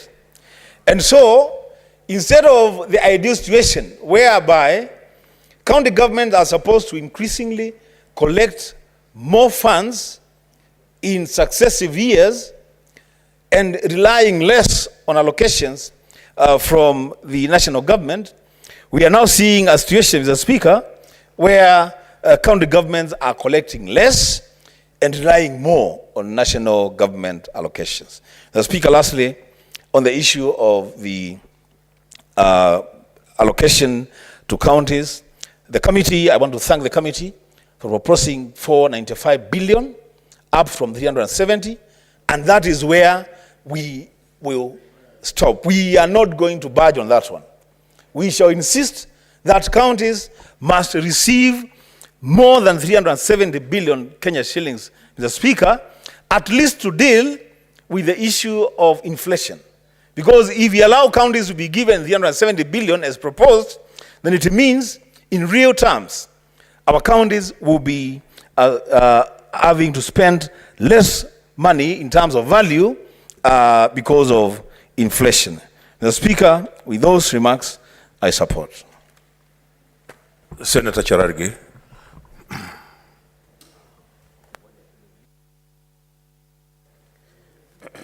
Thank you, Mr. Speaker, for this opportunity. Maybe to make a few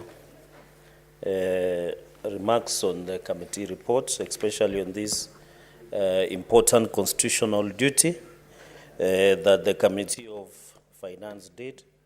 Mr. Speaker, I want to agree with them that it is important that even as we struggle with the latest audited accounts, Mr. Speaker, we must ensure that we consistently increase allocation of funds to counties.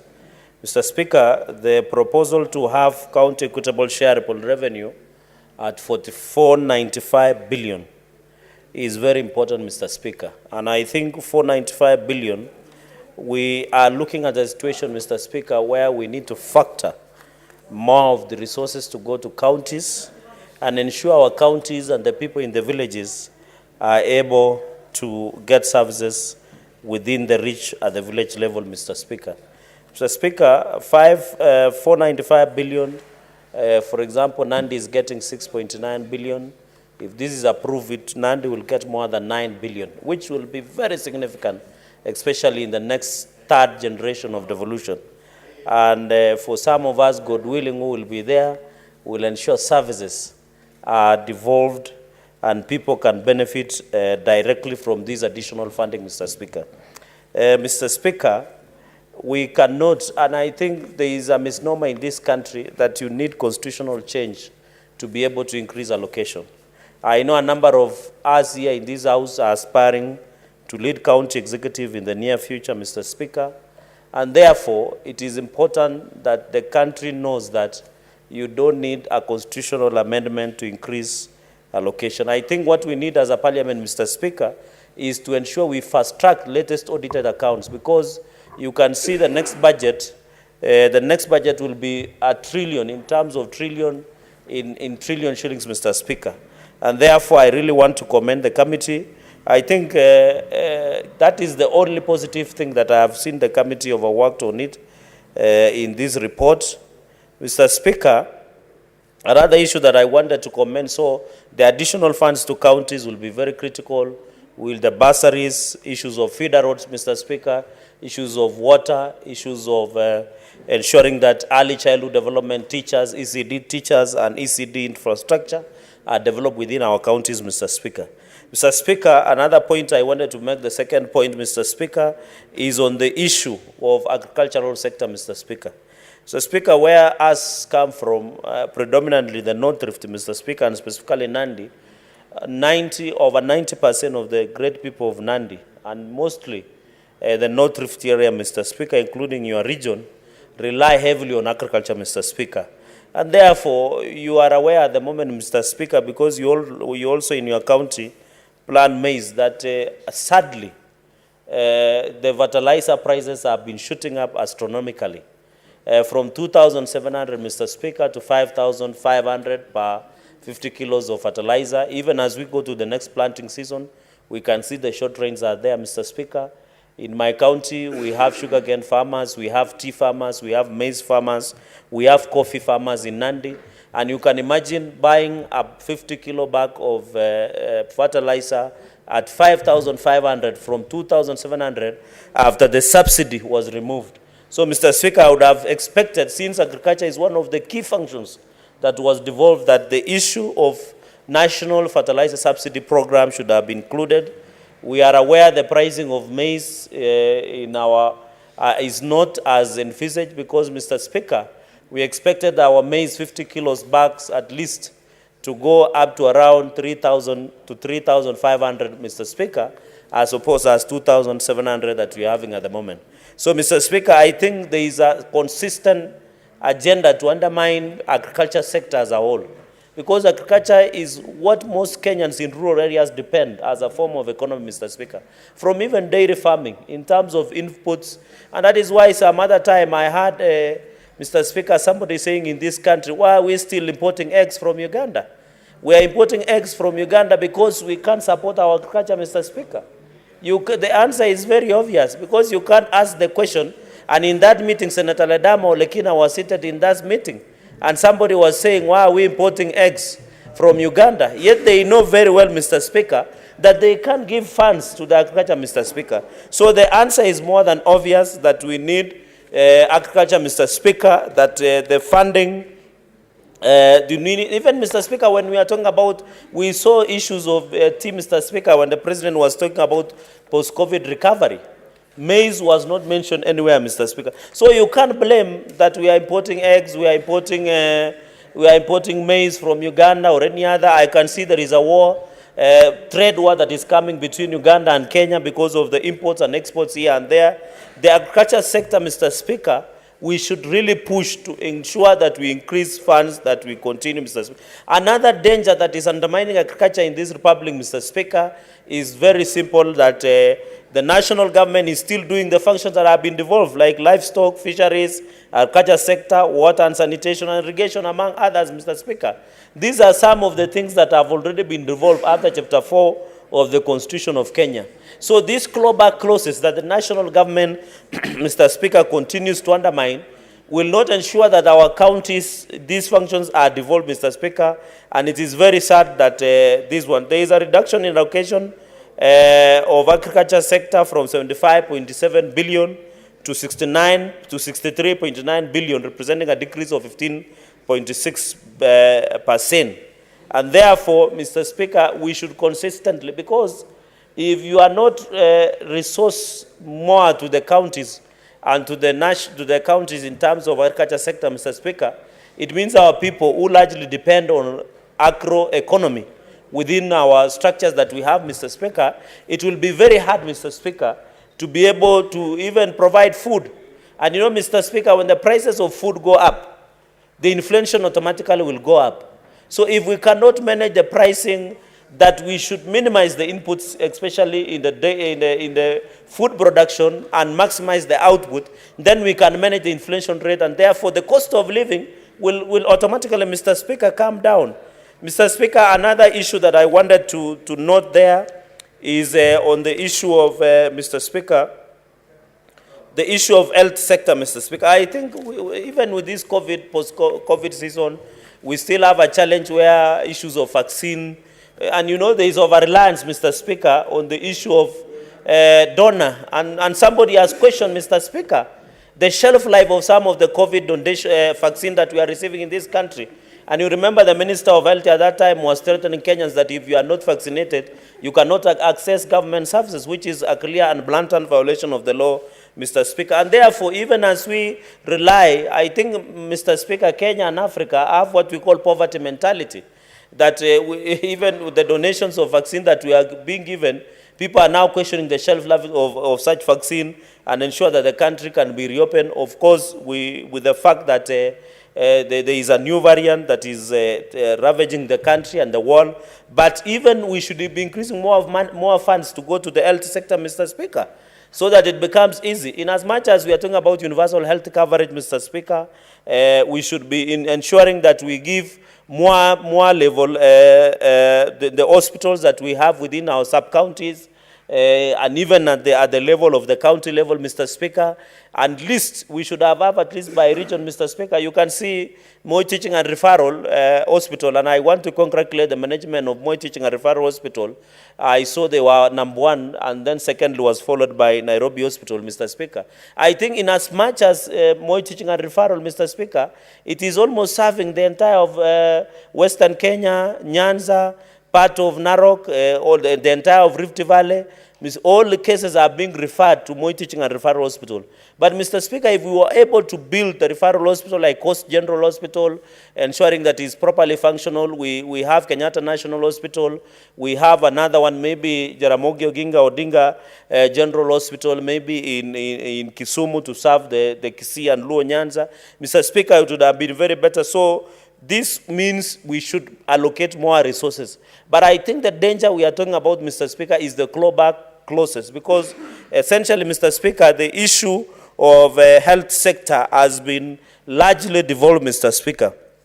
Mr. Speaker, on the issue of, I have seen there is an allocation of infrastructure. Of course, I can confirm to you, Mr. Speaker, there was an ambitious program of ensuring that we have infrastructure. But for example, Mr. Speaker, the infrastructure projects within Nandi County, for example, have been stalled, Mr. Speaker. For example, from Kopere all the way to Timborwa, Mr. Speaker, we have one from Chemuswa all the way to Kaptel Danger. We have another one from Kaiboi all the way to Chepterwai to Western Kenya, Mr. Speaker.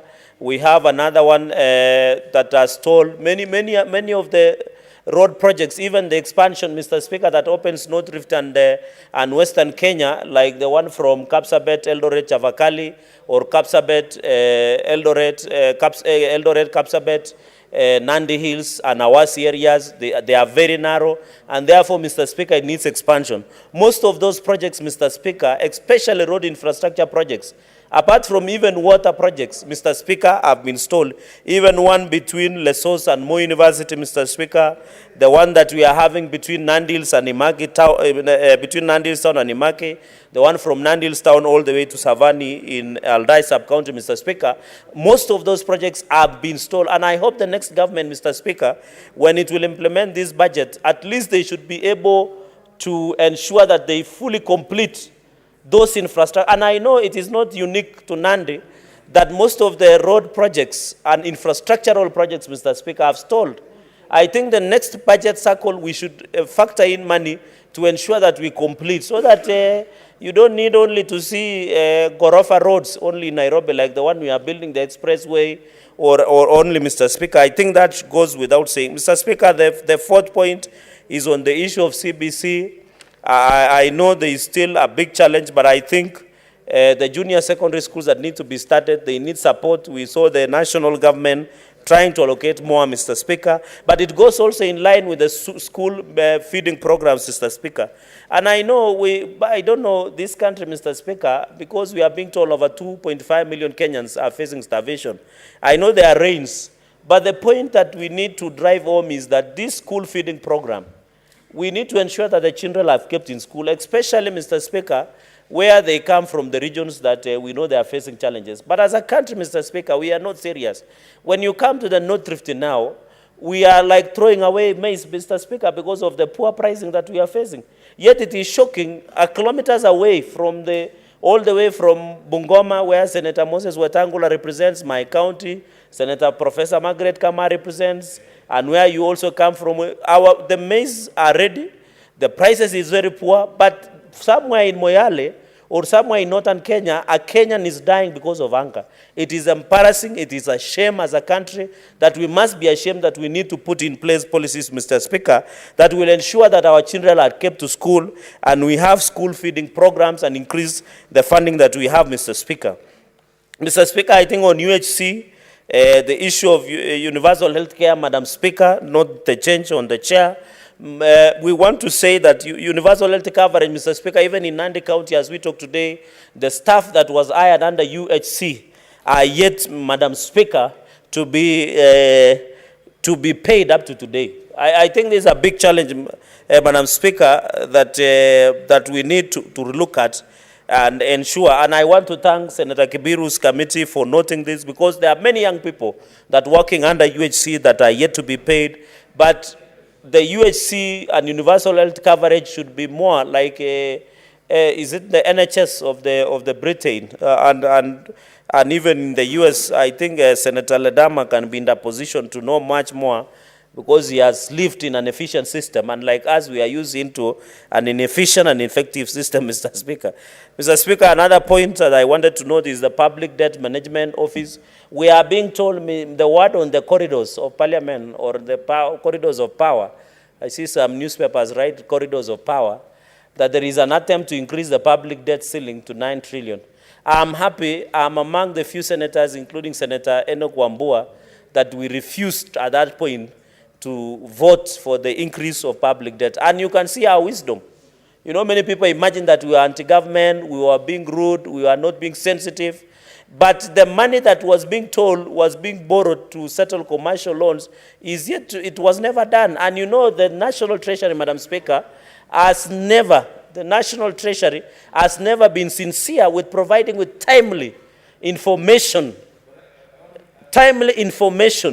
with the issue of public debt, Madam Speaker. Madam Speaker, I really want to say that we really, Madam Speaker, I hope my time will be held, because my student, you are aware how you ask for point of order. How come?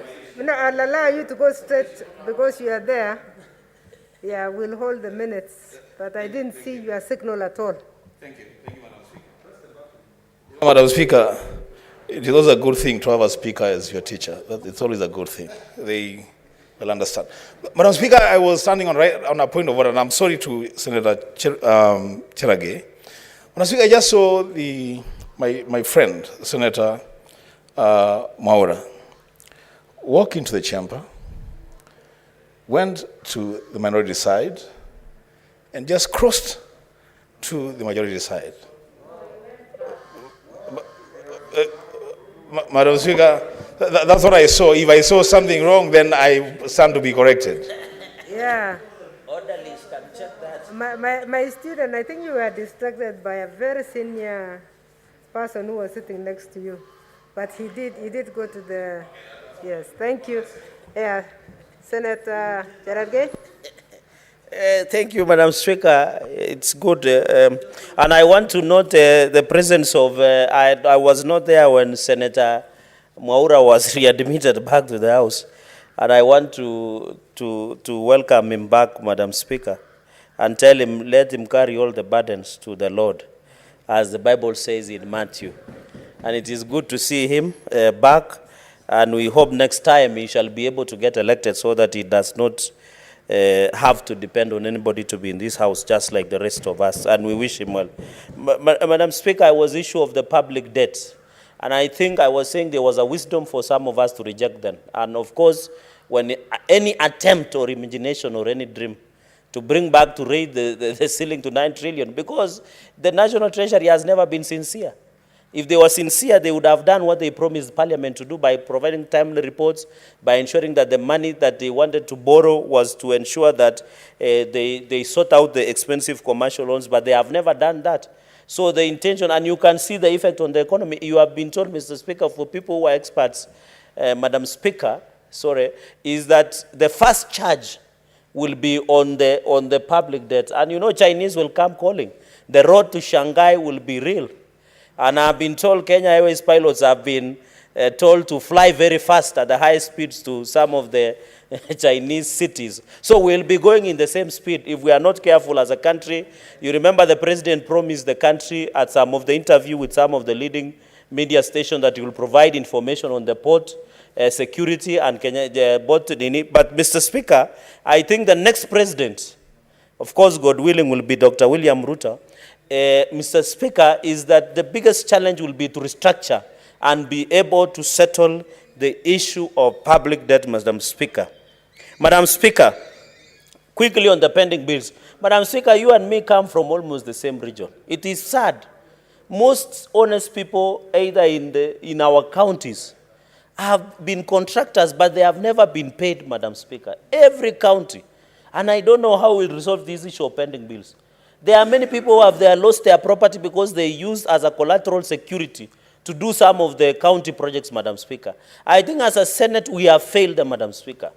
And it looks like when a new governor comes, the other contractors are just left out. The new contractors are taken when a new governor. And I think, Madam Speaker, the pending bills issue, we must agree. There are many Kenyans in our counties that continue to suffer. Nandi is one of the counties that still have the pending bills. And it is shocking, yet the National Treasury is a secular to resolve some of that pending bills, Madam Speaker. And then, Madam Speaker, to accelerate economic and job creation, the National should develop stimulus package for the small enterprises. And this is essentially bottom-up economic approach, Madam Speaker, that we need to ensure that in the financial year of 2022-2023, God willing, the bottom-up economy should come up, because we want to ensure that the people at the lowest level, Madam Speaker, are able to access, Madam Speaker, the issue of job creation. We cannot just be saying, kasi mitaani, we shall employ 200,000 youth. Let us have a structure, because where I come from is more of rural economy. Where Senator Stewart Matsai, retired judge, comes from is more of rural economy. Yeah, kazi ni kazi. I know people, of course it's kazi ni kazi, but because we cannot be saying kazi mtaani. I agree, kazi ni kazi. But, Madam Speaker, we must have a structured way, because where you come from is more of rural economy. Where Senator Sakaja and also Senator Ladama comes from, also more rural economy. Can we say it's only clearing the roads and bushes when we can maybe, for example, support with livestock issues, give 1 cow per youth, maybe in Narok County or in Nandi County, give maybe 1 cow per youth, so that we can say kazi ni kazi, Madam Speaker. So we really need to agree on this issue of just waking up one day and say kazi mtaani. And where Senator, I know is more somehow semi-urban, semi-rural, semi-urban, Machakos County, where my sister, my big sister, Senator Davindo Mutama comes from, is that it's also a big challenge. How do you... But, well, of course, Senator, I think Senator Wetangula is distracting me, Madam Speaker. So what I really wanted to say is, for example, Machakos County is a unique county, because part of it is part of the metropolis of the city. So how do you address as far as to the other side, Madam Speaker? Madam Speaker, I really want to say that we must agree, but finally, Madam Speaker, finally, is on the issue of medical equipment supplies. This continues to be a public ripoff. And I don't know why it exists here, because we had put a zero last time, Madam Speaker. This medical equipment I can see now is 5.2 billion. Why? What is it? And the report that was tabled, I don't know, I can't see any member that was here, Madam Speaker. 1 minute only. 1 minute so that I can finish the trail of thought, kindly. Can you finish? Yeah, thank you, my neighbor. So, Madam Speaker, I really want to say in one second that there was a report that was tabled before the Senate, Madam Speaker, that said this scheme was a public ripoff.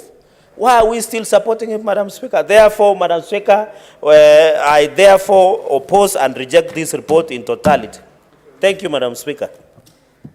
Thank you, Senator. Senator Matsayo Stewart Mochiro.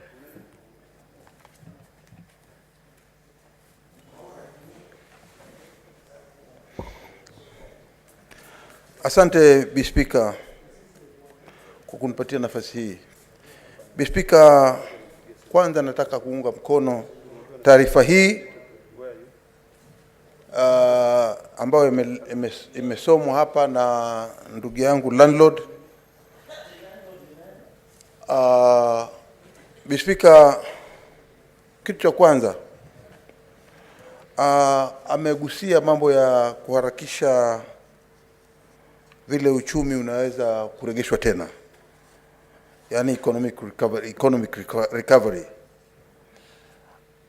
Kitu ambacho cha sikitisha Bi Speaker ni kwamba tunaona katika maeneo yale ambayo mimi natoka ya Kilifi, tuko na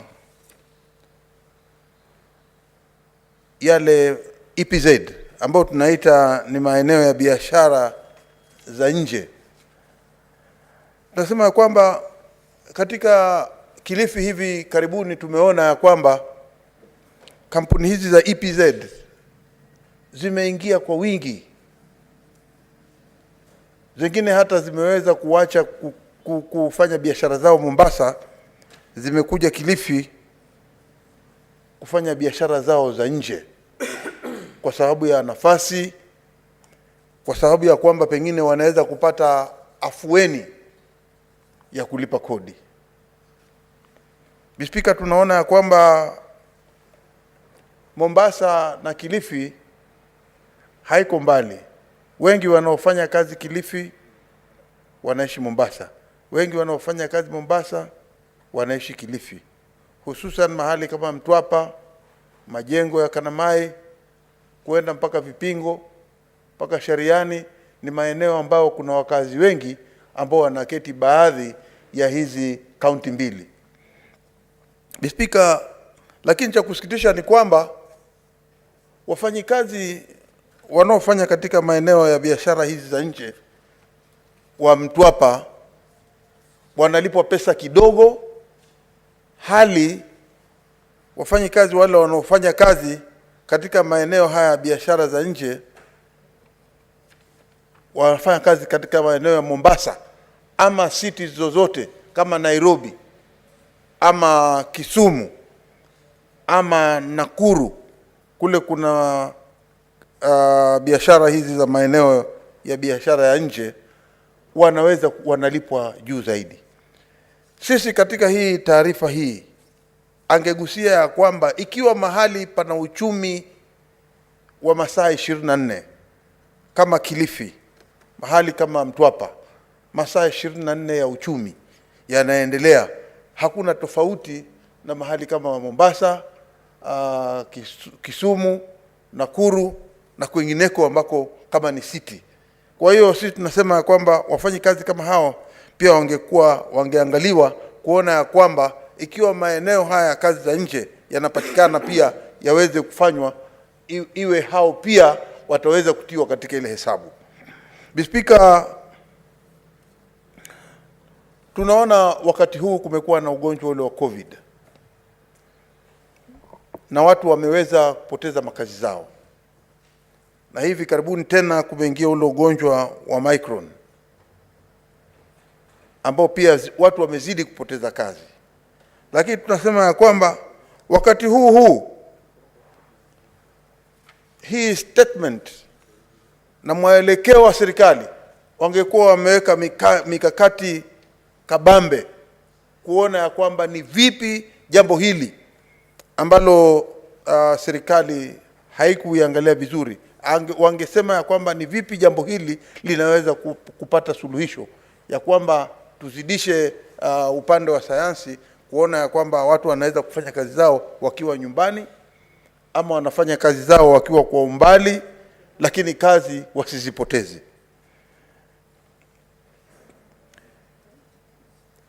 Speaker, tukija kwa upande wa pesa ambazo zinakwenda katika serikali zetu za mashinani, tunaona ya kwamba bidii ama juhudi katika kupunguza yale madeni ambayo yanakumba serikali za mashinani hazitoshi. Speaker, tunaona ya kwamba ni jambo la kusikitisha, serikali zile zetu za ugatuzi zote 47 hakuna serikali hata moja ambao haina shida ya kutolipa madeni. Wengi wamekuwa wakifanya harakati zao katika serikali zao, lakini tunaona madeni ya kaunti yanaendelea kupanda kila uchao, na hili si jambo ambalo linaonyesha picha nzuri. Speaker, tukiangalia kwa upande mwingine, madeni yale ya kulipa yanalipwa ya kupendelea. Wengine wanalipwa, wengine hawalipwi. Watu wamechukua madeni hivi sasa, wamekwenda kwenye bank, wamekwenda kukopesha kila mahali, wameweza kukopesha, lakini pesa zikipatikana zinapokwenda katika serikali za mashinani, serikali zetu za county hazigawanyi zile pesa kulinganishana na ile ratiba ya wale watu ambao wamefanya kazi kwanza walipwe, alafu wale wengine baadaye. Kunakuwa na mapendeleo. Sasa kuna wengine ambao wamefanya zile kazi na wameweza kupeleka risiti zao na imeweza kupasishwa ya kwamba wameshalipa yale madeni, lakini utaona ya kwamba Speaker, wale wanaolipwa katika zile pesa zinazopatikana ama zinazokwenda katika serikali za mashinani wanaanza kufanya ubaguzi, na wale ambao wako na madeni kama madogo, hususan nikigusia wale ambao wanafanya biashara ndogo, wamejikakamua sana kufanya hiyo biashara, lakini ikifika saa malipo yao yanachelewa. Sasa utapata ya kwamba mtu amemaliza karibu mwaka mzima, anaenda kwa county kila siku akiomba ya kwamba deni langu katika bank linazidi kupanda, na pande hii sasa sijui hata faida hakuna tena, niregesheni ile pesa ambayo mimi nilikopa ili kuwafanyia kazi nyinyi kama county. Kwa hiyo tunasema kwamba jambo kama hilo ni muhimu pia lingekuwa liko hapa kwamba lizingatiwe zaidi, ya kwamba wale wanaofanya kazi wanaofanya biashara na county wa kwanza walipo kwanza, watakaokuja baadaye walipo baadaye, badala ya kufanya mambo ya upendeleo. Speaker, tumeona katika ripoti hii pia ya kwamba kuna uzembe mwingi sana ndani ya serikali, ndani ya mashirika ya umma, na ndugu yangu Kibiru amefanya vizuri kuyataja yale mashirika. Shirika la kwanza ikiwa ni Kenya Power, shirika la pili ikiwa ni KenGen, na tatu ikiwa ni Kenya Ports Authority, na la nne ikiwa ni KQ. Speaker, ni jambo la kusikitisha kuona serikali yetu inapeleka pesa nyingi sana katika makampuni haya, na makampuni haya kulinganishana na ule ukweli kama mashirika ya umma yanatakana kujiangalia yao wenyewe bila kusaidiwa na serikali. Yawe yanaweza wanafanya biashara na wanapata pesa na wanaweza kujiendeleza wao wenyewe ili iweze kupanuka, kama vile tunaona kama wale wa Emirates, tunaona wa Qatar, tunaona wa KLM. Haya ni mashirika ambayo yako kwa serikali zao, lakini yako independent. yako huru na serikali. Lakini hapa utaona ya kwamba shirika kama la Kenya Airways, shirika la Kenya Airways linasikitisha kwa sababu ni shirika letu la ndege, ndio tunalipenda, ndio tunalitumia sana sisi waheshimiwa hapa, lakini utaona ya kwamba Kenya Airways iko ghali sana, bei yake iko juu sana, huduma zake si mbaya. Lakini utaona ya kwamba ikiwa huduma zenu zitakuwa si mbaya, lakini zile charges zinazotaja ama kile kima ambacho watu wanasafiria wanalipa kitakuwa juu kuliko wengine, utaona sasa Kenya Airways wanaanza kupoteza biashara, kwa sababu sasa kama katika Kenya sasa tuko na kama 748, wako wale Jambo, wako Skyward, wako na wengineo hapo wanafanya biashara kama hiyo ambao Kenya Airways wanafanya. Kwa hiyo sisi tunasema tu ya kwamba uzembe ambao unatokea ndani ya Kenya Airways ni lazima urekebishwe ili shirika hili liweze kushindana na hata ndege za mataifa mengine. Ukiangalia hivi sasa shirika la Kenya Airways haliwezi kushindana na watu kama Emirates. Manake bei yao ni kama nusu ya wale ambao, kama unaenda Dubai ama unatoka Dubai unakuja Kenya, ukija na Emirates utalipa nusu ya ile nauli ambayo mtu amepandia Kenya Airways kutoka Dubai akija Nairobi, ama akitoka Nairobi akienda Dubai analipa nusu. Hiyo tunasema ya kwamba ni lazima iangaliwe. Shirika kama la KPA si shirika ambalo saa hizi lingekuwa liko na madeni. Shirika la KPA katika ulimwengu wote, Speaker, tunaona mashirika yote ambayo yanafanya ya port, hata ukienda katika Singapore port, ukienda Dubai port, hao kwanza ndio wana support serikali. Lakini ni vipi sisi leo tukiona ya kwamba serikali lazima iende itie mkono iangalie vile inaweza kusaidia KPA? Ni kwa sababu ya uzembe na ufisadi kule. Speaker, la mwisho ambalo ningependelea kulitaja pia ni kwamba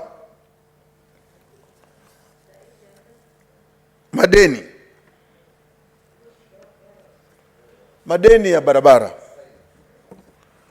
Sisi katika kaunti ya Kilifi watu wamejaribu, serikali imejaribu kufanya barabara kisawa katika ule uwezo walio nao.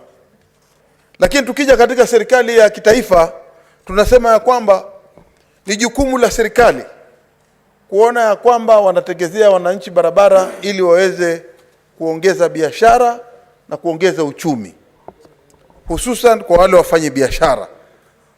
Mara nyingi sana utaona ya kwamba ikiwa serikali inafikiria kutengeza barabara yake ndani ya pwani, pahali popote pale inapofikiria kutengeza ile bahari barabara, kitu cha kwanza kinachokuja kwenye akili ya mtu aliye ndani ya serikali ni kwamba tunatengeza barabara ya kusaidia watalii. Sisi tumechoka na hii habari ya kwamba ukifikiria habari ya kwenda coast ama ukifikiria habari ya Mombasa, Kwale, Kilifi, Taita, Lamu, Tana River, unafikiria utalii. Lakini usisahau kwamba kule kuna binadamu. Maeneo ya pwani si maeneo ya utalii peke yake. Maeneo ya pwani sio mbuga za nyika za kwamba zinaishi wanyama. Kwa hiyo tunataka heshima ifanywe ya kwamba ikiwa wewe unaketi kule pwani na mtu anataka, na serikali imefikiria, imetafakari kutengeza barabara, watengeze barabara kwa sababu wanajua kuna wakulima, kuna wafanyi biashara, kuna watu wanaishi kule, kuna maskuli, kila kitu kiko kule.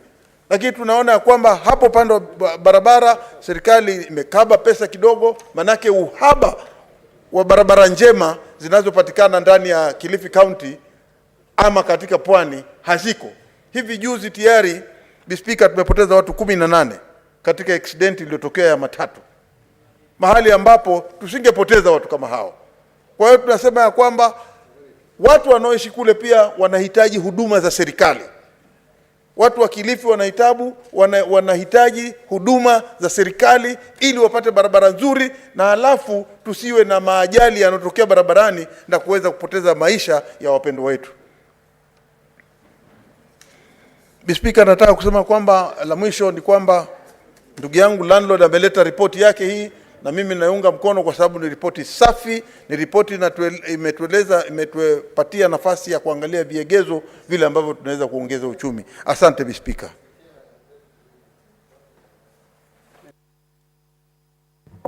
Thank you, Senator. Senator Harkura Kodana.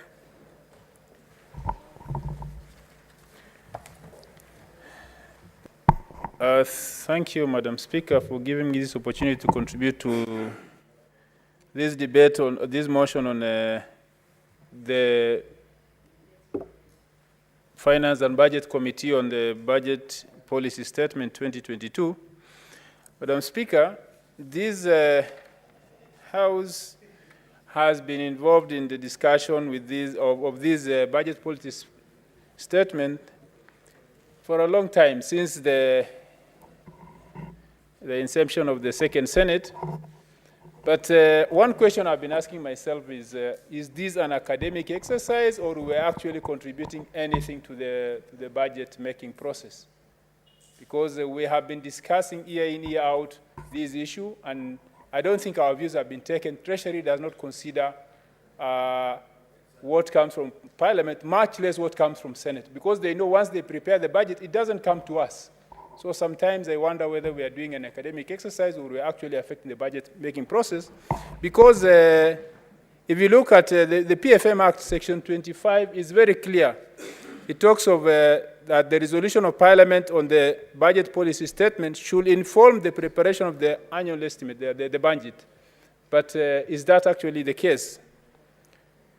And because from here, my expectation is that our mandate here as the Senate is to make sure that we look at the impact of this budget policy statement on the counties, basically on devolution, on the proposed revenue. We have to check. Then we have to communicate our position on the division of revenue, and then by extension, the county allocation of revenue, which are actually generated from this process. Madam Speaker, assuming that what we are discussing here will have any impact on the budget-making process, because it has not had it before, the budget estimate for this year has shown an increase of about 9.2%, from 3 billion to 3.3. But if you look at what we have gone through, it's very clear that we should look at the times we are living in, and we should not have had this kind of budget increase, because what it basically will mean is just that we are going to borrow more. Last time, the revenue collected, if we look at what is estimated here, we are estimating about 2.14 ordinary revenue against what is actually projected of 1.9. So even what is given in the budget policy statement is not realistic. It's not even in line with the estimates which are there. But that will mean that there will be more tax on Kenyans, because that will be the other way of raising it. But even at the end of the day, assuming we are going to raise the 2.1, with a budget of 3.3, it means we have to borrow 1.2 from somewhere, 1.2 trillion. That is an addition to the debt, which already is almost hitting the ceiling of the 9 billion, which was approved last time.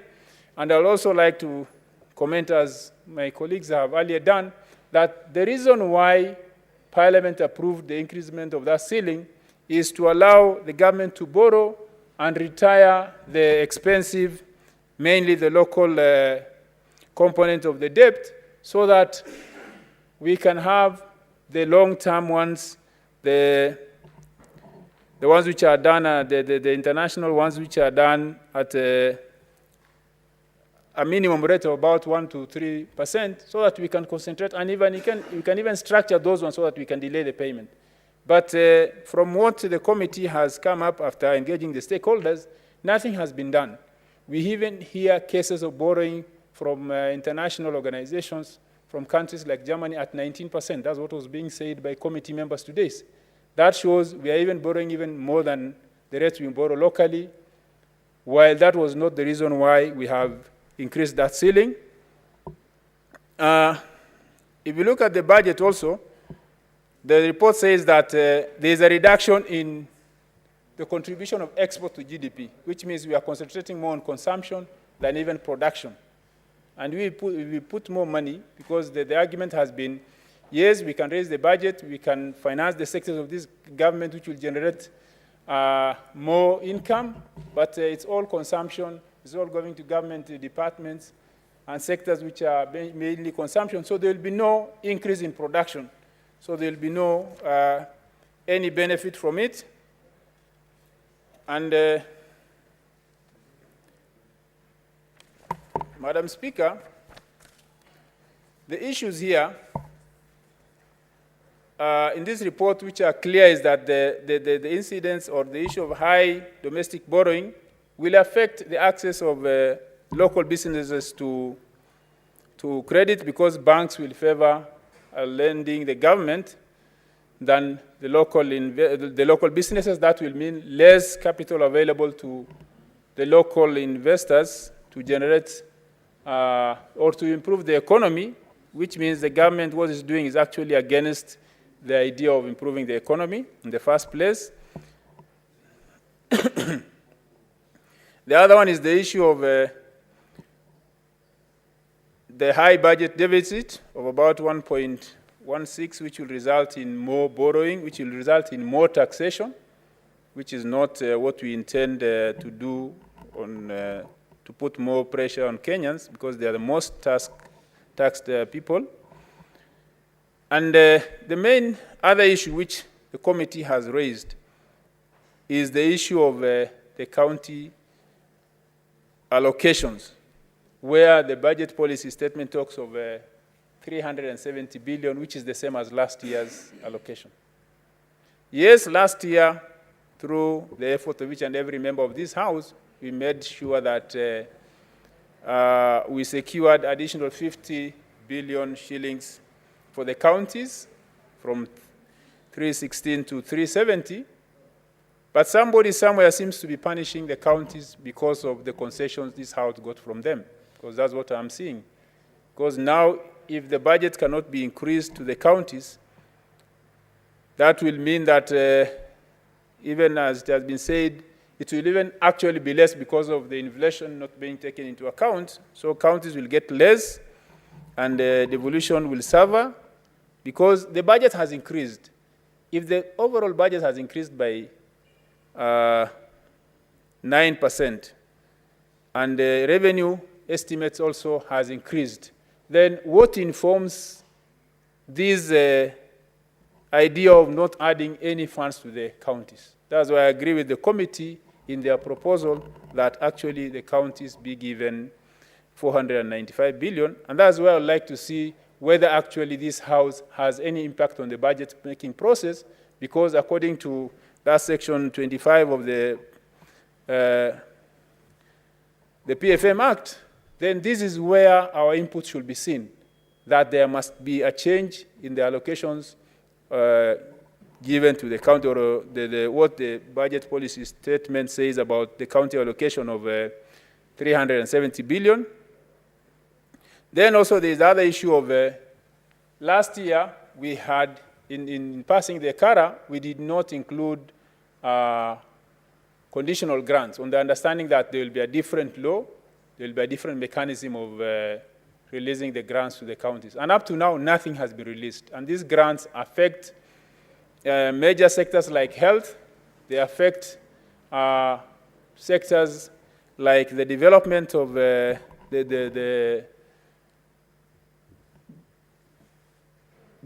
for example, the Kenya Urban Support Program, which actually was used to develop the urban or the county headquarters in some areas, and that has not been released.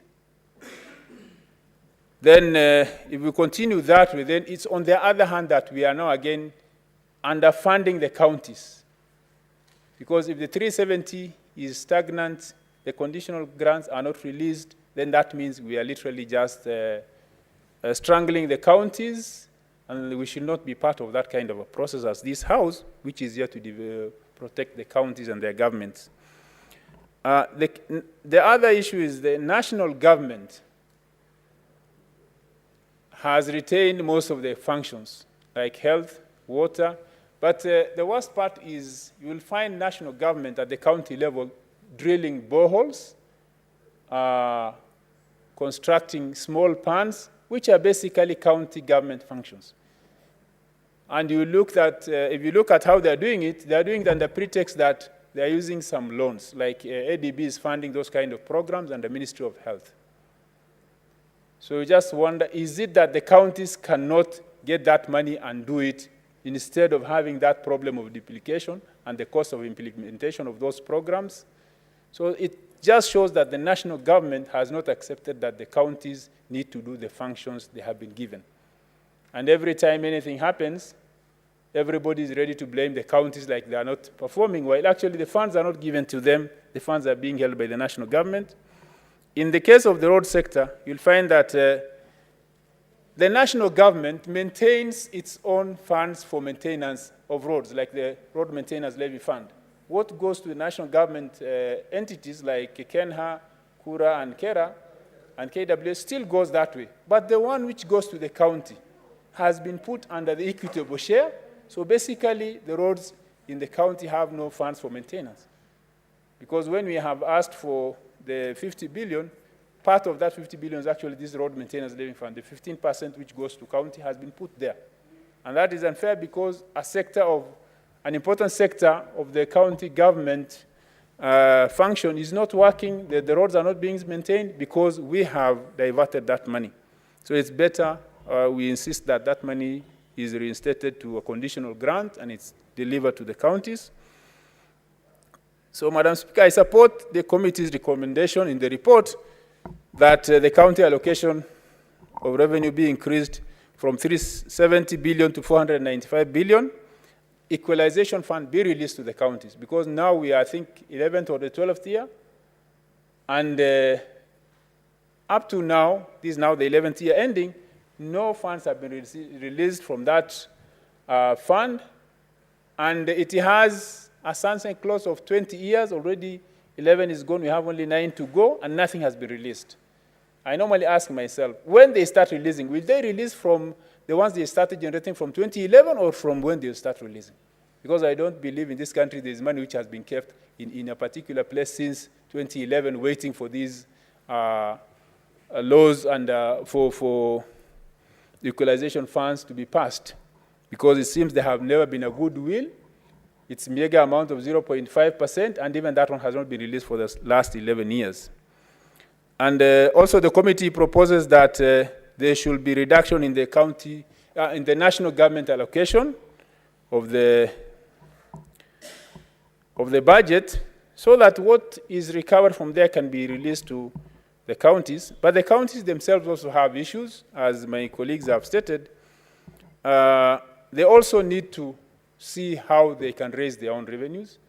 Having had the benefit of being in the County Public Accounts and Investment Committee, you realize that the county government are not serious on their own source revenue generation, while they have more capacity than the previous local authorities. They can automate their revenue collection. They have the capacity to employ more staff to collect revenue. But you'll find that they are not generating as they should be generating because either because there is no that push because they are expecting money from the national government, the equitable share, or money is being collected and spent at the source. And to make the matters worse, governors are not ready to be audited or to be oversighted by Senate at that level. I think there are even court cases to the effect that Senate should not oversight the counties on their own source generated revenue. That gives a leeway for the government or the governors to spend that money as they wish, which is not right. We have had problems even when it came to conditional grants like the Road Maintenance Levy Fund, which when the Roads Committee of Senate called the governors to account for that, for the Road Maintenance Levy Fund, they actually went to court. And now I think we have an order barring the Senate from oversighting the county governments on that funds which we allocate. So that shows how far the governors can go to avoid oversight. And that makes it difficult for us even sometimes to argue that they should get more funds because they are not ready to account for what they have. The issue of pending bills at the county government. County government receive all their monies they budget for, other than when they under-collect their own source revenue, then that is where a shortfall occurs, which they should adjust as they move on, and they make sure that they don't overestimate their revenue. But the kind of pending bills we are talking of just shows that the lack of financial discipline, governors are not following the law in terms of spending as per the budget, because that is why you have an approved budget, you receive the whole amount, however late it may be, but you still have accumulating pending bills because you don't follow your budget. And that is a discipline which the governors need to develop, and they should pay all the merchants they owe. These are Kenyans. We have had complaints of merchants who even had their properties auctioned because the counties could not pay on time for what they have delivered. And that is very sad because more often than not, those are residents of the same county which is incurring those kind of injustices against them. Lastly, Madam Speaker, the issue of outstanding government guaranteed debts to state corporations, it has been said very clearly about Kenya Airways, but I'd like to comment something about Kenya Power. If you look at Kenya Power generally, it is a profit-making organization because it doesn't produce. It buys power from the power producers and it sells to the consumers at a higher price. So it's supposed to be making profit. But because of corruption, which has permeated all parts of the institutions of government, the procurement sector of the Kenya Power has been one of the most corrupt, and we know very well the issues of purchasing equipment which are not usable, like the transformers. That's just money being lost, to the extent that that kind of an organization, which has very little input in terms of production, which just buys power and sells, is making losses. I'd like to comment on a case like, because it all comes from the power purchase agreements they have with the independent power producers, where we have seen the biggest generator of power here, KenGen, is being paid less than the independent power producers several times because of the agreements they have. There is a case which has been in the news maybe in the last 2 months, the case of the 18 billion shillings which we are paying to our independent power producer, that's Lake Turkana Wind Power Project, because of what they call deemed generated electricity. The Auditor General did an audit and produced a report in April this year, 2021, specifically on that amount of money which we are paying, which already we have paid actually 10 billion, and the rest is factored into our bills. The rates at which they have agreed, which is supposed to be a fixed rate for 20 years, has been increased so that they can recover that money from our bills. It has been passed to us. And the worst part, which seems not to even be coming out in the press, is the Auditor General said that when this project started, the power line, which is the cause of the problem, was supposed to be the responsibility of Lake Turkana Wind Power. Along the way, KenGen was created, and by the time KenGen came into the picture, already the procurement process for the power line has started. Very clearly a case of conflict of interest. Lake Turkana Wind Power was involved in the procurement of the contractor. They did the survey of the line themselves. Then they were involved in the procurement of the contractor. This is what the Auditor General has said.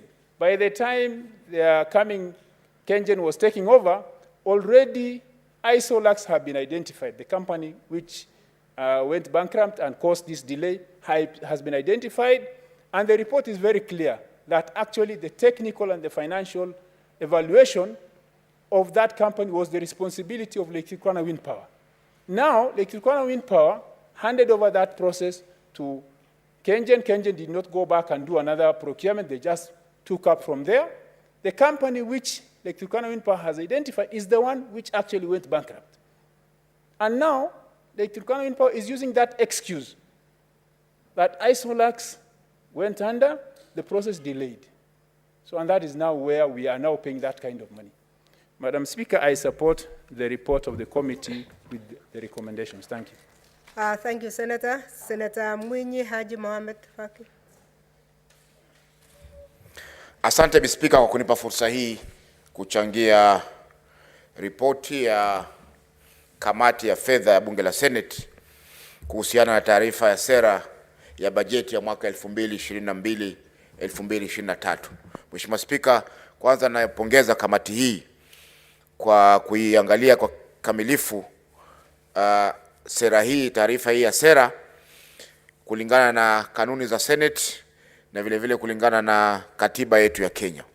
Mheshimiwa Spika, taarifa hii inatupa mtazamo wa vile bajeti ya mwaka ujao itakavyokuwa katika masuala yote ambayo yameangaziwa katika sera hiyo. Mheshimiwa Spika, pili, nakubaliana na mapendekezo ya kamati kwamba hazina kuu ifanye marekebisho ili kuzikinga kaunti zetu dhidi ya mfutuko wa bei, yani inflation, na kwamba ruzuku ya mwaka ujao, yani mwaka 2022-2023 iongezeke kwa asilimia 35 ya hesabu za serikali za mwaka 2017-2018. Mheshimiwa Spika, hizo ndio audited accounts ama hesabu ambazo zimekaguliwa na mhasibu mkuu wa serikali, ambazo ndizo za mbele zaidi kuliko nyingine zozote. Kwa hivyo watumie asilimia 35 ya hizo, ambayo ilikuwa ni karibu trilioni 1 na bilioni 400 na pesa zingine za juu. Mheshimiwa Spika, hii asilimia 35 ni moja ya vitu ambavyo vilikuwa viko katika BBI, na Mheshimiwa Uhuru Kenyatta alipohutubia bunge mwanzo wa mwezi huu alisema kwamba BBI bado iko hai, japokuwa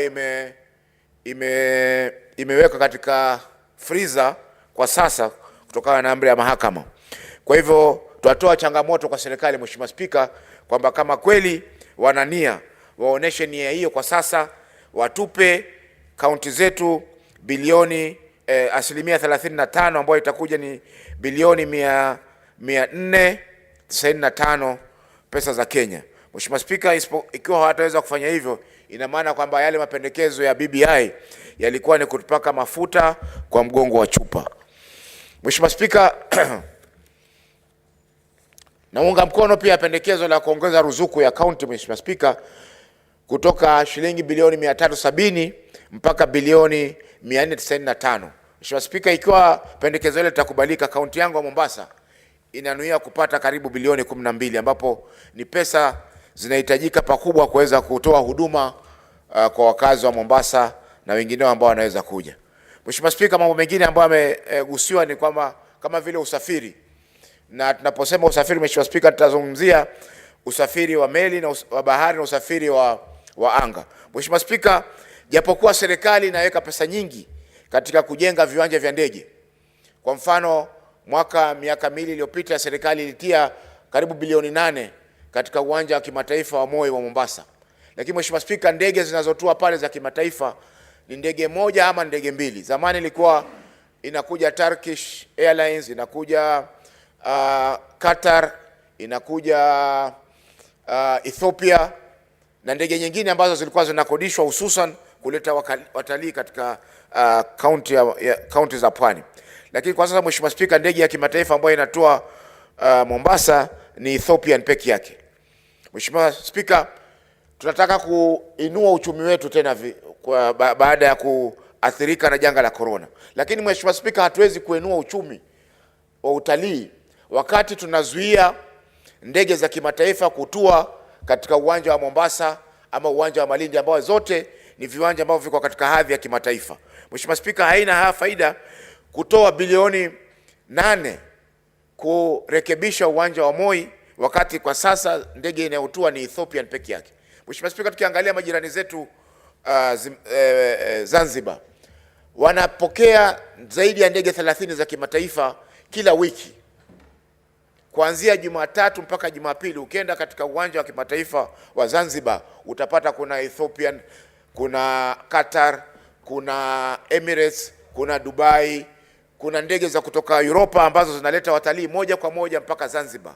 Na hiyo Mheshimiwa Spika, imeinua zaidi uchumi wa Zanzibar. Mheshimiwa Spika, mimi na ushahidi kamili kwamba zamani ilipojengwa airport hii, ndege zote za kimataifa zilikuwa zinakuja Mombasa. Lufthansa walikuwa wanakuja, Air France walikuwa wanakuja, British Airways walikuwa wanakuja, na nyingine nyingi za kimataifa, Kondo, zote zilikuwa zinakuja Mheshimiwa Spika, ndege hizi kuleta watalii mara kwa mara ili kuinua biashara ya utalii. Mheshimiwa Spika, ni aibu leo kwamba Mombasa iko na port ya kimataifa ambayo hivi sasa kunajengwa cruise terminal ambayo itakuwa inaangalia maslahi ya biashara ya kitalii.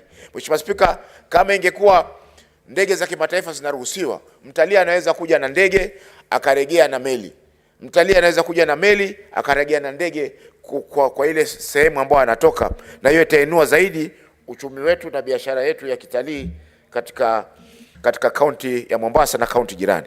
Mheshimiwa Spika, Kisumu pia wana uwanja wa ndege wa kimataifa, lakini ndege inayotua nafikiri Kisumu ni Kenya Airways peke yake na hawa Jambo na vile vile Fly 748. Hata nafikiri ndege ya Fly 540 haizuru Kisumu, Mheshimiwa Spika, kuweza kupeleka watalii. Kwa Mheshimiwa Spika, tutaendelea kuilinda Kenya Airways mpaka lini? Kwa sababu sisi Kenya Airways inaendelea kupata hasara. Kila mwaka ukiangalia mabilioni yanakwenda kwa hasara. Na jambo la kushangaza ni kwamba kuna wawekezaji wa kibinafsi ambao wako katika Kenya Airways, lakini wakati kunaongezwa wanaambiwa watoe pesa, inaotoa pesa ni serikali peke yake. Kodi zetu peke yake ndio zinatumika kuienua Kenya Airways, lakini wale wawekezaji wa kibinafsi, Mheshimiwa Spika, hawaruhusiwi ama hawaombi kuongeza mtaji wakati Kenya Airways inaendelea kupata hasara. Kwa hiyo Mheshimiwa Spika, tunasema kwamba ikiwa tunaweza ruhusu meli za kimataifa ziegeshe Mombasa zilete mizigo, sioni sababu gani ndege za kimataifa haziwezi kuja Mombasa kuhakikisha kwamba wanaleta watalii ili kuinua utalii wetu. Mheshimiwa Spika, leo tuna fuo za bahari nzuri kabisa kutoka Shimoni mpaka Lamu, Kiunga, lakini hakuna ndege inayotua ya kimataifa katika sehemu hizo. Na ukiangalia utalii wetu Mheshimiwa, mbali na ufuo wa bahari, tuna mbuga za wanyama za Savo na nyinginezo ambazo ni vivutio vikubwa vya kimataifa kwa masuala ya utalii. Mheshimiwa Spika, vile vile bandari ya Lamu ambayo ni bandari ya kimataifa mpaka sasa bado haijaweza kuanza kazi kikamilifu. Na hii inatakana serikali ipeleke wawekezaji wa kibinafsi kule Lamu ili wahakikishe kwamba biashara imeanza kukua katika Lamu, ama sivyo itakuwa ni ile Waingereza wanaita white elephant ama ndovu mweupe ama nzi mweupe ambao ni nadra sana kupatikana. Kwa Mheshimiwa Spika, tunasema kwamba serikali kama ina nia ya kuinua biashara, watafute wawekezaji wa kibinafsi waende wakainue biashara katika bandari ya Lamu, kwa sababu hiyo ndio bandari ambayo kwa sasa inahitajia biashara kwa kikubwa. Mheshimiwa Spika, ile mipango ya kubinafsisha container terminal 2 Mombasa isimamishwe, kwa sababu biashara kwa sasa ni nzuri na watu wanapata faida. Kwa hivyo hatuoni sababu gani serikali binafsishe kitu ambacho kinapata faida. Kenya, Mheshimiwa Spika, ina ufuo wa bahari mkubwa, lakini hatuna shirika la meli. Hatuna meli hata moja ambayo tuamiliki sisi. Kwa hivyo sioni sababu gani Kenya Airways isiachiliwe kufa kifo cha kawaida, kwa sababu ni njia moja ambayo pesa za serikali zinaliwa bila ya kuchunguzwa na mhasibu mkuu wa serikali. Mheshimiwa Spika, pia majuzi wiki iliyokwisha tulipata habari kwamba kuna meli moja ambayo imebeba mabaki ya sumu ya nuclear kutoka Ulaya zinakuja kutupwa Afrika. Mheshimiwa Spika, meli hii kufikia jana ripoti zilikuwa kwamba ilikuwa iko katika bandari ya Mombasa. Ningeomba serikali, Mheshimiwa Spika, ihakikishie nchi kwamba meli hii itasafirishwa na Coast Guard ya Kenya mpaka bahari kuu ili kuhakikisha kwamba mabaki haya ya sumu hayakutupwa hapa nchini kwetu ili kutuletea madhara kwa wananchi. Mheshimiwa Spika, haya mabaki ya sumu kule Ulaya yanachunguzwa na Green Belt Movement, lakini hapa Kenya sisi hatuna vifaa ama hatuna tajiriba ya kuhakikisha kwamba vitu kama hivi haviwezi kutupwa hapa. Kwa hiyo Mheshimiwa Spika, ni muhimu kwamba serikali ituhakikishie sisi wananchi wa Kenya kwamba haya mabaki ya sumu hayataweza kutua mahali popote katika nchi ya Kenya ama mahali pengine. Mheshimiwa Spika, jambo lingine ambalo nimejaribu kuangazia ni kwamba maeneo ya biashara nje, yani export processing zone. Nikizungumzia hii hususan Mombasa, tuna Dongo Kundu export processing zone. Mwaka 2019 nilijumuika na mwenyekiti wa kamati ya fedha Mheshimiwa Senator Kibiru kuzuru eneo hili. Na Mheshimiwa Spika, mpaka sasa japokuwa mradi uliwekewa jiwe la msingi mwaka 2019, lakini mpaka sasa hakuja kuwa na maendeleo yote. Maskota hawajaondolewa Mheshimiwa Spika, vile vile hakuna wawekezaji ambao wameweza kutafutwa ili kuweza kuhakikisha kwamba wameweza kuja wakawekeza na kuenua biashara ya kaunti ya Mombasa na Kenya kwa jumla. Mheshimiwa Spika, hii Dongo Kundu export processing zone itasaidia pakubwa kuenua uchumi wa Mombasa na Pwani, na vile vile pia kupata mapato zaidi ya serikali, kwa sababu ni jambo ambalo ni sehemu ambayo iko tayari. Ni wawekezaji waitwe ili waje waanze kujenga viwanda na kuhakikisha kwamba biashara inaendelea hapo, ili sisi watu wa Mombasa na majirani zetu wa Kwale na labda Kilifi waweze kufaidika pia na biashara hizo. Mheshimiwa Spika, serikali imesema kwamba itajenga hospitali 50 za level 3. Mheshimiwa Spika, ukiangalia hapa Nairobi peke yake, kulingana na taarifa iliyosomwa na rais katika bunge, ni kwamba wameweza kujenga hospitali 20 kwa mwaka mmoja. Mheshimiwa Spika, hospitali 50 kwa Kenya nzima ni kidogo sana. Kuna sehemu ambazo hawajaona kwa njia yoyote hospitali ya aina yoyote, na wengi wao wanatumia dawa za kienyeji na mitishamba. Kwa Mheshimiwa Spika, hospitali hizi nafikiri zingeweza kujengwa katika kila county, hususan zile county ambazo kwa sasa ziko na shida ya huduma za afya, na hususan wakati huu ambapo tuna janga la corona.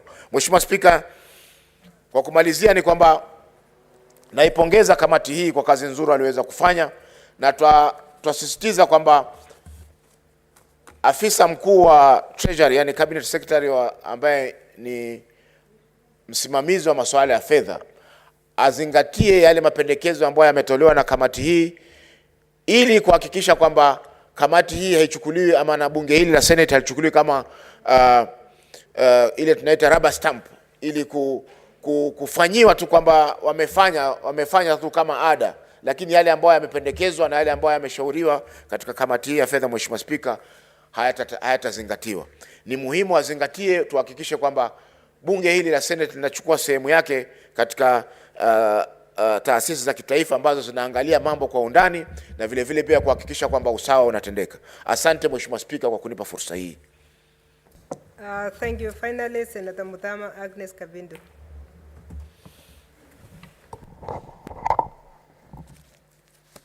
Thank you, Madam Speaker, for giving me this opportunity to make my contributions, even as I congratulate Senator Kibiru and the committee for this very well prepared statement. Madam Speaker, I want to comment on just few items. One being the allocation of funds to the counties. I fully support this statement that is proposing that the counties get 496 billion.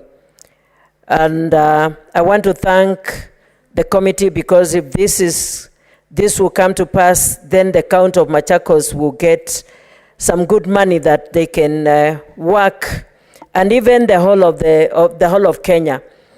I want to speak also, Madam Speaker, about the pending bills. There are pending bills in almost all the counties in this country. And I want to urge the committee and Treasury to put in place a mechanism that every governor who comes in will also deal with the pending bills that have been left by the outgoing governor. I'm saying this, Madam Speaker, because like in the county of Machakos, there are many people who have died because of not being paid their money after working for the county. doing supplies or contract jobs. Many are perishing in poverty. Many have been auctioned. And so something should be done even before the outgoing governor goes out, or governors. They must make sure that they pay the pending bills. And I know there is they always do the budget for what they want to do for their counties. And I wonder why they don't pay the people their money after they finish the work. Madam Speaker, too, I want to speak on workers of the counties who have not been paid, like the CHVs. Like in the county of Machakos, we have them going without pay for almost 2 years. We have complaints from doctors. We have complaints from as little people as cleaners who have not been paid. And this money is there and it's catered for. And I would also urge the Treasury to release the monies to the counties in good time so that they can also be able to prepare what they want to do with the money in good time. When we talk of agriculture, Madam Speaker, this country is very fertile. And if the people who do agriculture in big, large numbers can be supported fully by the government and even the counties, I am sure Kenya can support itself with food. And so money should go mostly to the agriculture. Madam Speaker, I want to comment on medical equipments. We have so many equipments that are lying idle in our hospitals, which were bought and they could not use them. And many of the equipments that are supposed to be used, like x-rays and even for testing, blood and malaria and all this. These equipments are not working in hospitals and they are never repaired. You'll find our people going to the hospitals and they are sent to private hospitals for medical checkups. And they end up paying a lot of money, and especially this time when there's COVID and there's scarcity of funds, our people are suffering. So I hope this can be checked on and followed well. You'll find them even being prescribed for medication, and they end up going to buy this medication from outside, and yet they are poor, they have no money. Some of them are these elderly people, others are orphans, others are just normal people who don't have even an income. Madam Speaker, I want to speak also about the stalled projects. In this country, and especially in my county, Machakos, we have so many stalled projects which were begun and they've never been completed, and I want to believe not only in Machakos, but in all other counties there are also stalled projects. I wish the money that is allocated to the governments, something can be put in place like a law that whatever projects are begun by the governors must be completed before they move to other projects. And those projects like dams and like boreholes, once they break down, can be repaired in time, because there are so many of them which were done in Machakos and they are not working.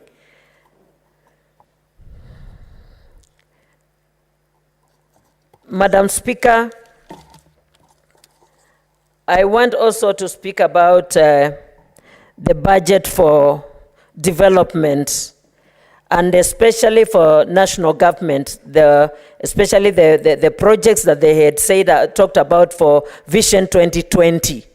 I hope enough money can be allocated so that these projects can continue and move to be made a possibility. And when I talk of this, I'm also referring to Konza City in Machakos. If it can also be completed and work there continue so that we can complete it by 2030 as part of the Vision 2030. Thank you, Madam Speaker. I support this. Thank you, Senator, and thank you, Senators, for your contributions. That brings us to the end of the debate. I now call upon the mover, who is the Chairperson, Standing Committee on Finance and Budget, Senator Biru, to answer. Thank you, Madam Speaker. It has been a long day. Madam Speaker, I beg to reply, and as I reply, Madam Speaker, I would want to recognize the contribution that has been made by almost over 12 senators, which is very commendable. And to begin with, I want to start with the Senator number 6, who is still present, Senator Olekina. And I say, Asante sana, thank you so much, Senator Olekina, for your insights that you have given the committee. And specifically, when you talk about where the statement, the budget policy statement is talking of increasing the domestic borrowing.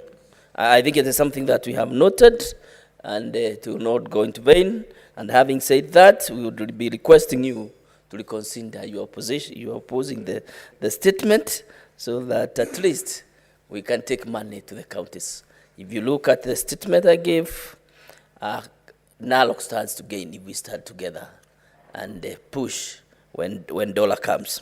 Other senators, Senator Wetangula, requested that we be a bit hygienic in the way we do our governance issue. We look at corruption issues, and that is something that we have captured. Alon Cheriot talked about the trade and how, for us to increase the base of taxation, we also need to increase trade. And so, also in terms of balance of payment, we need to ensure that, like he mentioned about Tanzania and the Kenya border, I think that is something that need to be taken up seriously. Senator Kajwang also talked about the accountability, and more specifically, he looked at the issues of pending bills, own source revenue, and he said that probably when we come back, we should be looking at counties that are refusing to take seriously the issues of pending bill, and maybe invoke the Article 225 of the Constitution and ensure that we do recommend to the Treasury to stop disbursement to those counties that are not following that trend, and especially now that we are on a transition and we have governors that are leaving. Senator Mulkomen was excited, talked too much about the issues about BBI. There was only one issue that needs to be clarified. When BBI did recommend that instead of even using the last audited account, because the National Assembly is normally very late in approving or adopting the reports of the Auditor General, to be using the current presented audited accounts to the Parliament. So we would have been using maybe 1.6 billion trillion that was recorded last financial year. Senator Wabua talked also, and we thank him, and he brought in the issue of the former councillors, and I think it is something that we would want to recommend that the National Treasury takes it a bit seriously. And because we passed a motion, I think it is only fair that they respect our issues. Dr. Musuluve also came up strongly. Senator came up strongly.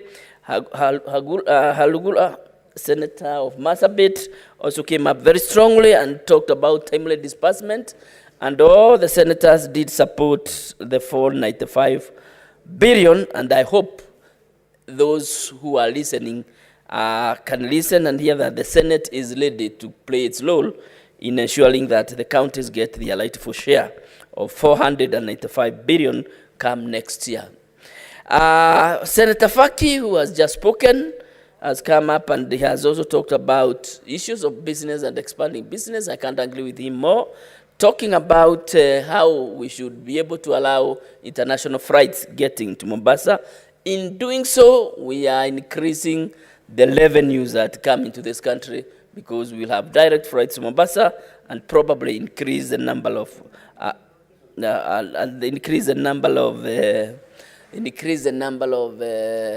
tourists who are coming to this country. Senator Falia also spoke, and she is a good member of the committee, and she is part and parcel of this report. And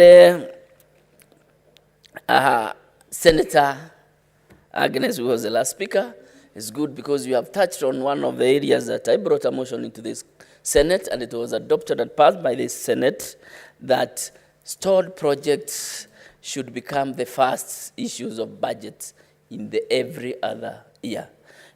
So we would be revisiting that as a committee. We need to see how far the National Treasury and the other relevant departments of government have gone into implementing the motion that was passed. And that I did bring to this House, where we agreed that by then the stored projects were at 666 billion. So thank you, and I thank you everybody, and especially even you speaker, I do thank you, and the Secretariat for the time and giving us this opportunity. And pursuant to Standing Order 61.3, requests, Madam Speaker, you defer putting of the question to a later date. Thank you.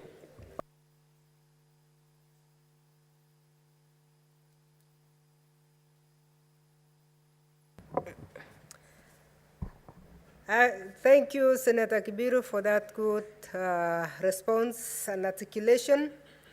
And your request is accepted, so I order that tomorrow we will put the question. Thank you. Next order. Order number 9, motion, adoption of the report of the Standing Committee on Labor and Social Welfare on the status of the new Dandora Stadium in Nairobi City County. Senator Sakaja is going to move the motion online. Senator Sakaja, you have the floor. Thank you very much, Madam Speaker. I trust that you can hear me. Yes. I'll be very quick on this because, Madam Speaker, it's a straightforward statement or a report. Madam Speaker, I beg to move that the Senate does adopt the report on the Labor and Social Welfare Committee on the status of the new Dandora Stadium. Madam Speaker, this is a matter that has been pending for quite a long time. It's quite urgent, so I'm grateful to the Leader of Majority for including it in today's agenda. Madam Speaker, a statement was brought to the House in September by the Senator for Nairobi, who happens to be myself and also chair of this committee. My committee was able to visit this toll project. Madam Speaker, we made a number of observations. That one, the CIDP for Nairobi City County provided, Madam Speaker, in the period of 2018 to 2022, renovation of stadia across the city of Nairobi at a cost of 1.07 billion.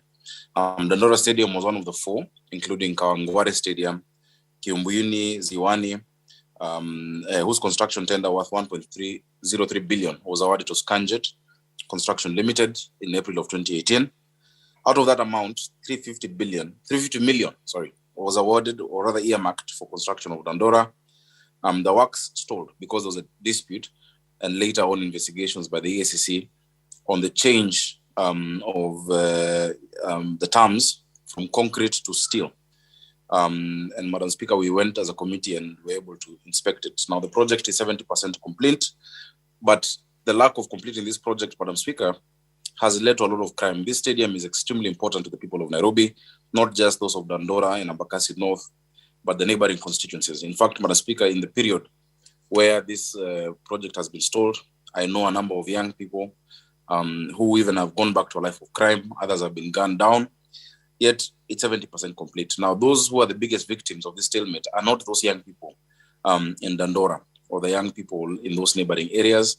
They are the victims. They did not participate in the variation or in the contract terms, Madam Speaker, and those were their grounds. They have played there since they were young. I have gone there when I was very young.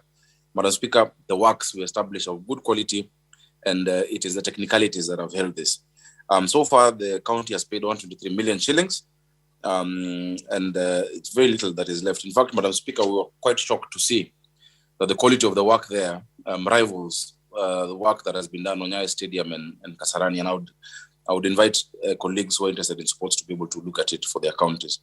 Madam Speaker, we have actually proposed a number of recommendations as a committee because of the nature of this stalemate. We spoke to the EACC, who came to our committee, We've spoken to the Public Procurement Regulatory Authority, the county government, as well as NMS.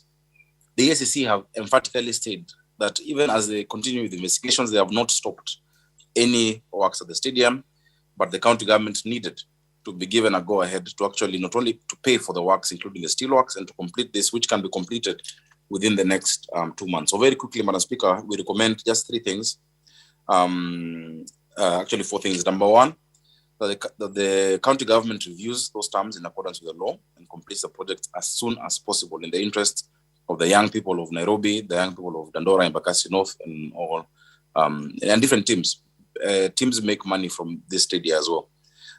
They have kiosks there and different avenues for, economic engagement. Number 2, the due to public interest, that the EACC concludes its investigations on the matter as works at the stadium continue, that we can chew gum and walk. It is not either or. And number 3, that due to the advanced stage of the project, the Senate directs that the Nairobi County government re-engages the contractor who's on site, Scanjet Construction Limited, to complete this project. And Senator, that the committee, or rather that... Just take a pause. There is a point of order from Senator Olekina Ladama.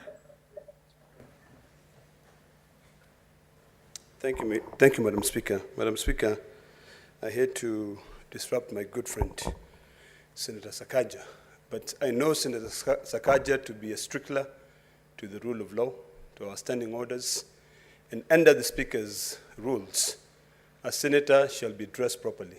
And when I look at him, he is not wearing a tie. And this is a very, very serious matter because even though we allow online contribution, I think it would be proper for him to be dressed in a tie. Madam Speaker, he has to wear a tie so that he can continue moving his motion. I thank you, Madam Speaker. Senator Sakaja, I had not noticed that you are very casual today. What happened Madam Speaker, my apologies. I seek your indulgence. The reason I'm not there is that I'm actually recuperating, and at the facility I might not carry a tie. I have mastered strength to come move this report because of how important it is. I seek your indulgence just for now. You know I am always properly before you. Are you saying your sickness has to do with your neck? I'm saying people don't carry ties to hospital. Sorry? People rarely carry a tie to hospital, Madam Speaker. I've not been able to. So you are in hospital?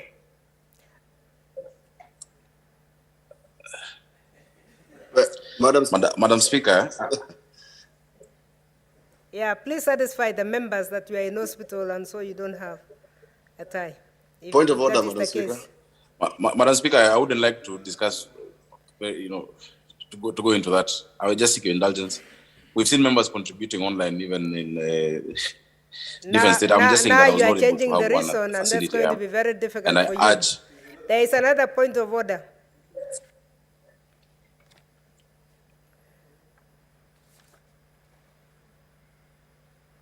Madam Speaker. Yes. Senator Mutula. Yes, Madam Speaker, allow me to confirm that I was with Senator Sakaja in Dubai. I left before him, but he is unwell. And if he says it is in hospital, I can confirm that he is actually in hospital.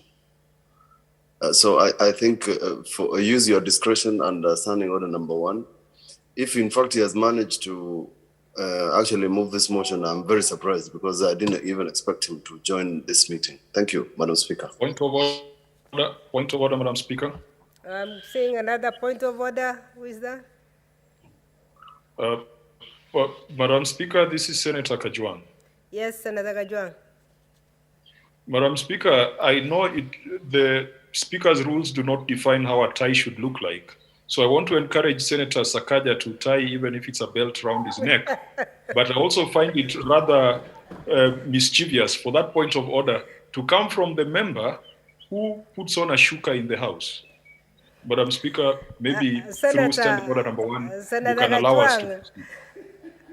The sugar is part of our traditional dressing, and that's allowed by the Speaker. But please don't encourage somebody to wear a belt. because we shall see the difference between that. Our honorable senators, because of the intervention of Senator Mutula, I want us to believe that, yes, he is unwell because we are looking for a witness, if not a hospital. So, Senator Sakaja, we allow you to complete, and Paul, for your sickness. Thank you, Madam Speaker. I'm much better, and I thank you for your And maybe indulgence. members in future, you warn us in advance so that we don't have to interfere, to interrupt your discussion. Warn us in advance that you are indisposed. Yes. I had alerted the Secretariat, Madam Speaker, this morning, your staff. Madam Speaker, anyway, as I conclude, and I thank Senator Mutula for that confirmation. As you can see, I'm much better. We really were saying the last point was that due to the advanced stage of the project, that we actually, the Senate directs, and this is why we brought it as a motion, because we need a resolution that speaks with authority. We direct the Nairobi County government to engage its contractors, Kanjet Construction, to complete this project and to pay for all works done, including concrete and steel works and the turf and what is in there. The people of Dandora were very excited when we visited them, together with Senator Umanga and Senator Kihika and the Labour Committee. And Madam Speaker, they were very, very happy to see the report laid. I want to recognize, Madam Speaker, as I conclude, the former governor of Nairobi City County, Governor Mike Sonko, because, Madam Speaker, he envisioned a project that people even of that area would not have envisioned. And the far that it went, Madam Speaker, is something commendable. Most people would take this to higher, income areas in the city. We hope this is completed, and moving forward that we can do more for our young people in the city. Thank you very much, Madam Speaker, for your indulgence. I beg to move, and I ask Senator Kajwang to second, Madam Speaker. Thank you. Though, Madam Speaker, I saw he has no jacket, so I don't want to come defend him. Maybe Senator Faria would second.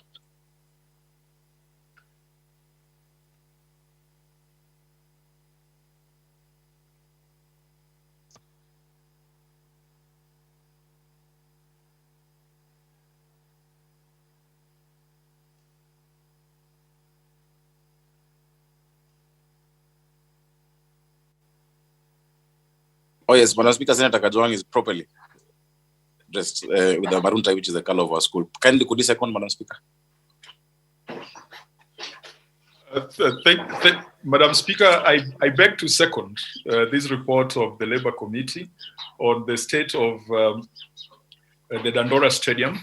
Madam Speaker, I also want to congratulate the Labour Committee led by Senator Sakaja for taking up this matter. Ideally, Madam Speaker, this is an issue that the County Assembly of Nairobi would have dealt with to its finality. And the fact that the matter came to the Senate indicates that there has been some breakdown in terms of representation and in terms of oversight of projects that have been undertaken by Nairobi City County government. I want to urge the governor of Nairobi, now that she's substantively in office, there are no more excuses.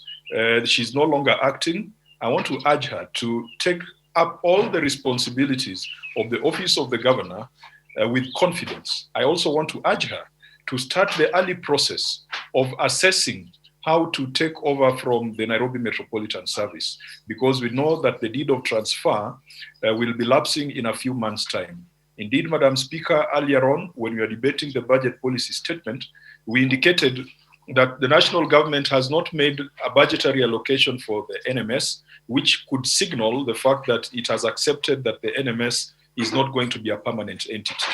So I want to encourage the government of Nairobi to take up all those projects that were initiated by the former governor, be it Kidero, those that were initiated by Governor Sonko, and those that were initiated by the NMS. She should suffer no crisis of confidence, because as things stand, she's a substantive governor of Nairobi.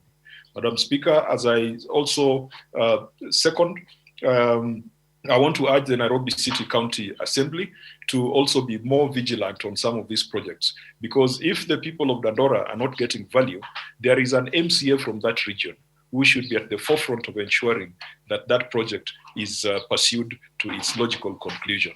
Madam Speaker, there has been a misconception that Nairobi City County belongs to the people of Nairobi.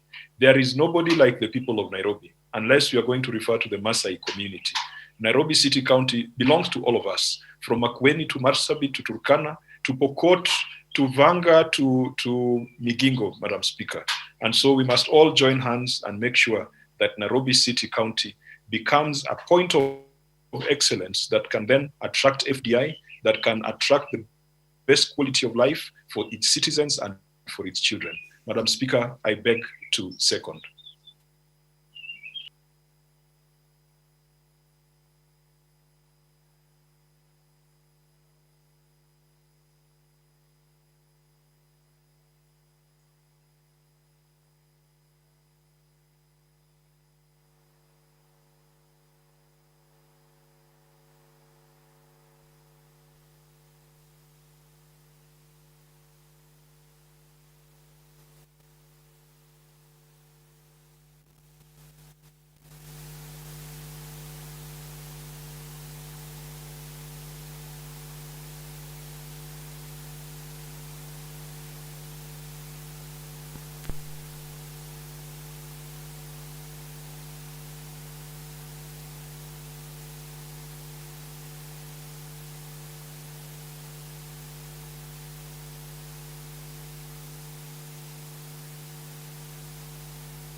Sakaja, and it is indeed a very noble idea coming up with a stadium in Dandora. Honorable Speaker, it is very clear that having a stadium will actually enable the youth in Dandora to start sporting activities. And we all know, Honorable Speaker, that sports have added advantage not only physically, but also mentally, Honorable Speaker. There's a time I watched on TV and I saw some children in Dandora practicing football, and it is good that they have a stadium because this will help even more activities to be on the ground with regard to sporting. For example, we can have football, we can have netball, and all that. And Honorable Speaker, given the nature of Nairobi County being a cosmopolitan county, it means that it is a county for all, Honorable Speaker. Even those who travel from far and wide make a stop in Nairobi. From Mombasa, they make a stop to Nairobi as they go to other places. From Kakamega and other places also, they make a stop to Nairobi. So Nairobi is a hub for everyone, Honorable Speaker.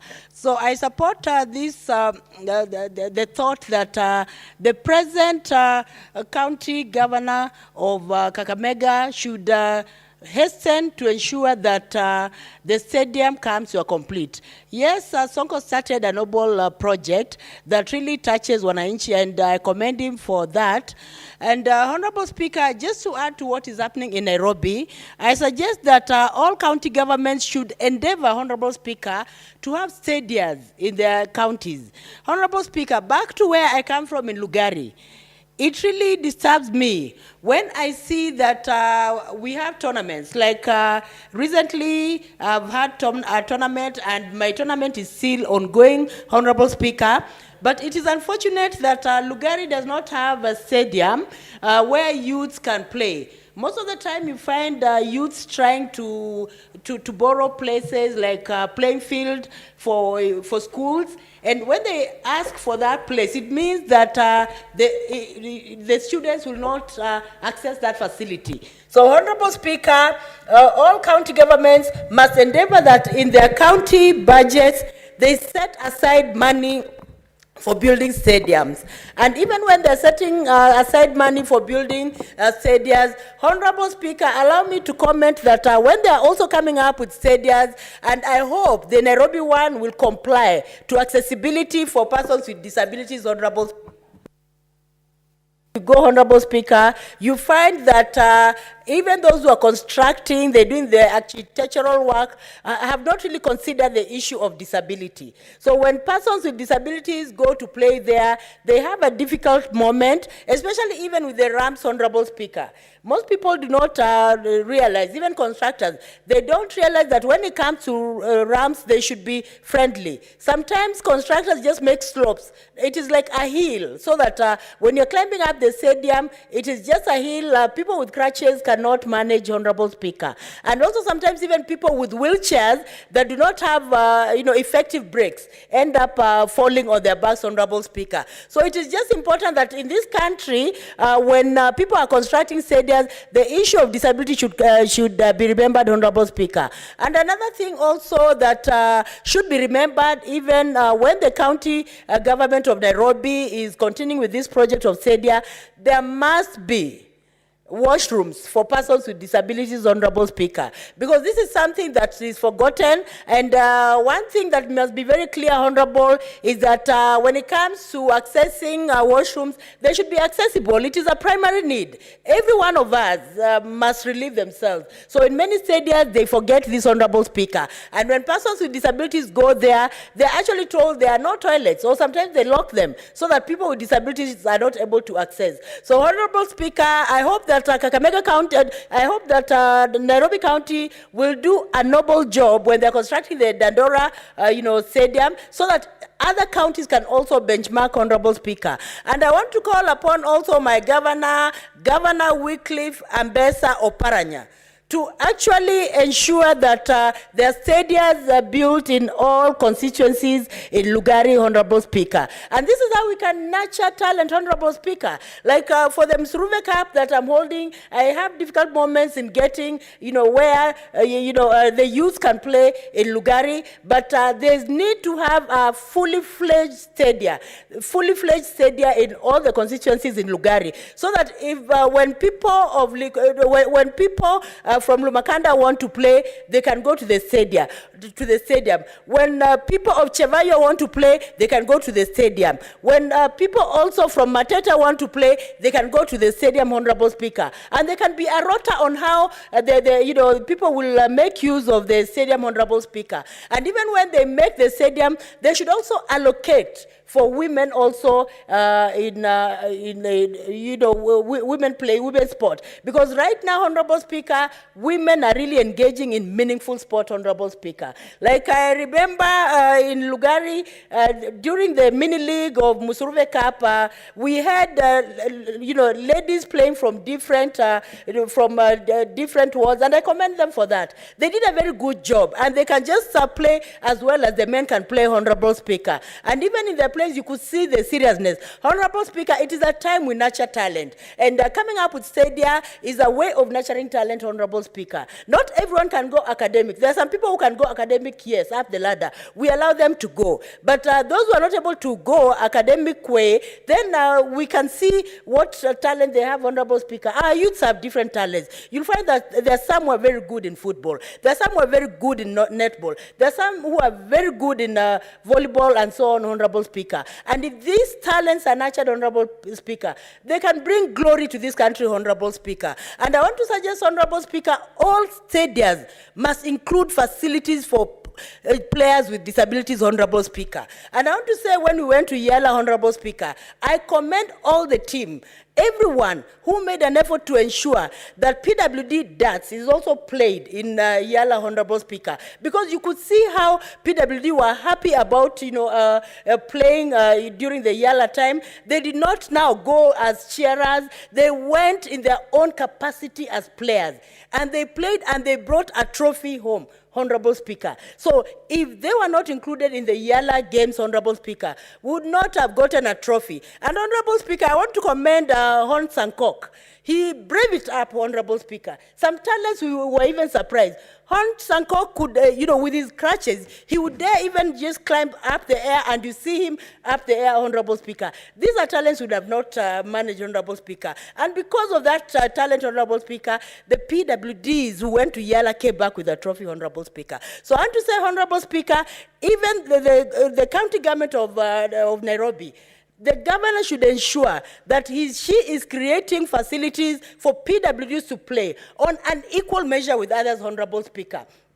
When it comes to sports, Honorable Speaker, that is when PWDs have value for their life, Honorable Speaker. Because there are some who are not able to continue with academics, but you see some of them are very good, even in football, Honorable Speaker. I know that in my Musurove Cup in Lugari, the PWDs will come from different counties, 2 counties, one in Kakamega and Bungoma, to just play para-volleyball. And this is something I want, to be nurtured by all leaders, that when you have soccer, people should ensure that also PWDs are playing soccer, because they can do that, Honorable Speaker. They can even do, sitting volleyball, Honorable Speaker. So I want to say, Honorable Speaker, we must be candid in ensuring that whatever projects we do are inclusive, Honorable Speaker.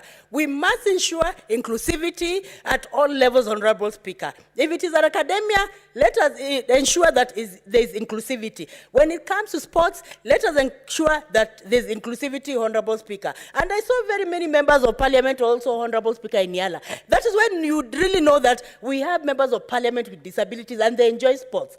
They were there from the National Assembly. We also had not only members of parliament, even members of staff. They were very happy playing that, Honorable Speaker. So when it comes to sports, sports is a valuable, commodity. It's actually a commodity because it serves our bodies.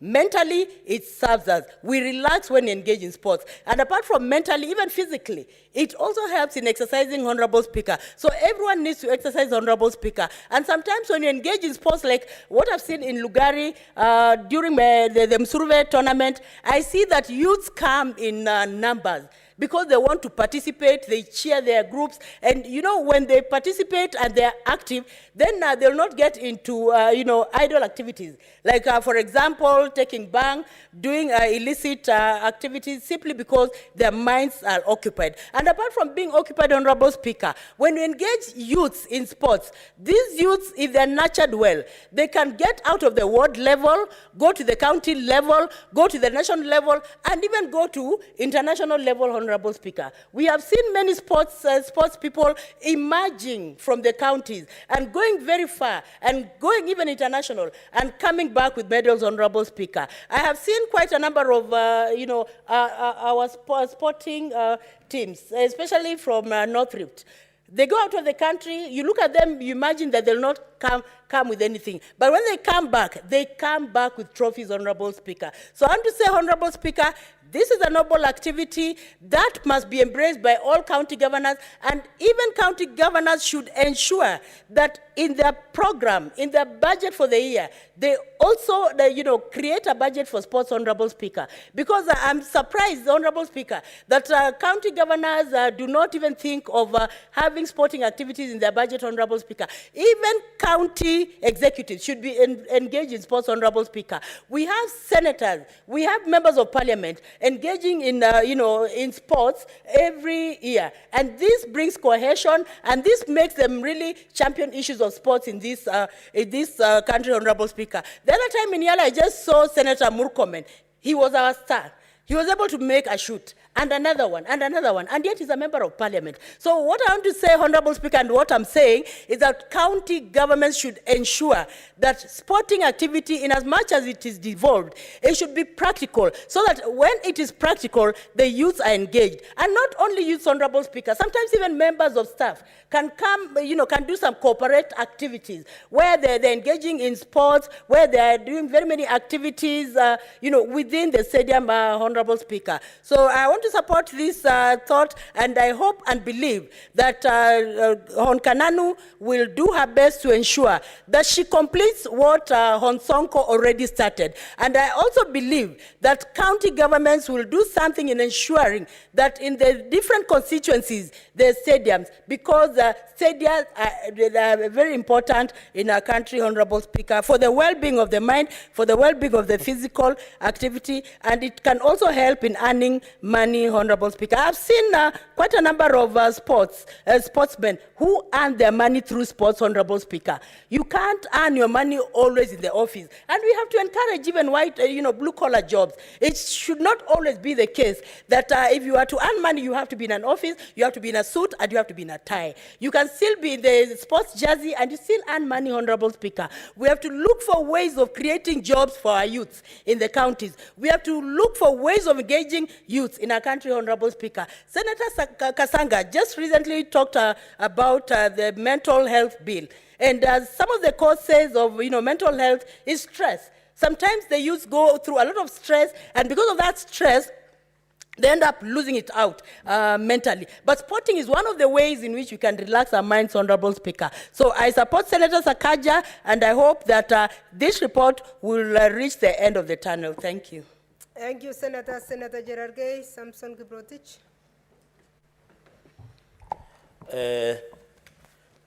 Thank you, Madam Speaker. I rise to support this report of the Labor and Social Welfare Committee, led by Nairobi Senator, on the issue of Dandora Stadium. And I hope, Madam Speaker, since Senator Sakaja wants to become the governor of Nairobi, I hope you will be able to follow through, because our session is almost coming to an end in the next few months. Madam Speaker, where you and me come from is sports, apart from agriculture, is one of our core business. The investments that you see in most of our towns, in Kapsabet, in Nandi Hills, in Mosoriat, in Eldoret, in Ziwa, in Kitale, in Nakuru, and even in Nairobi, is because of our many young men and women who brave the morning chilly weather every morning from 3 a.m.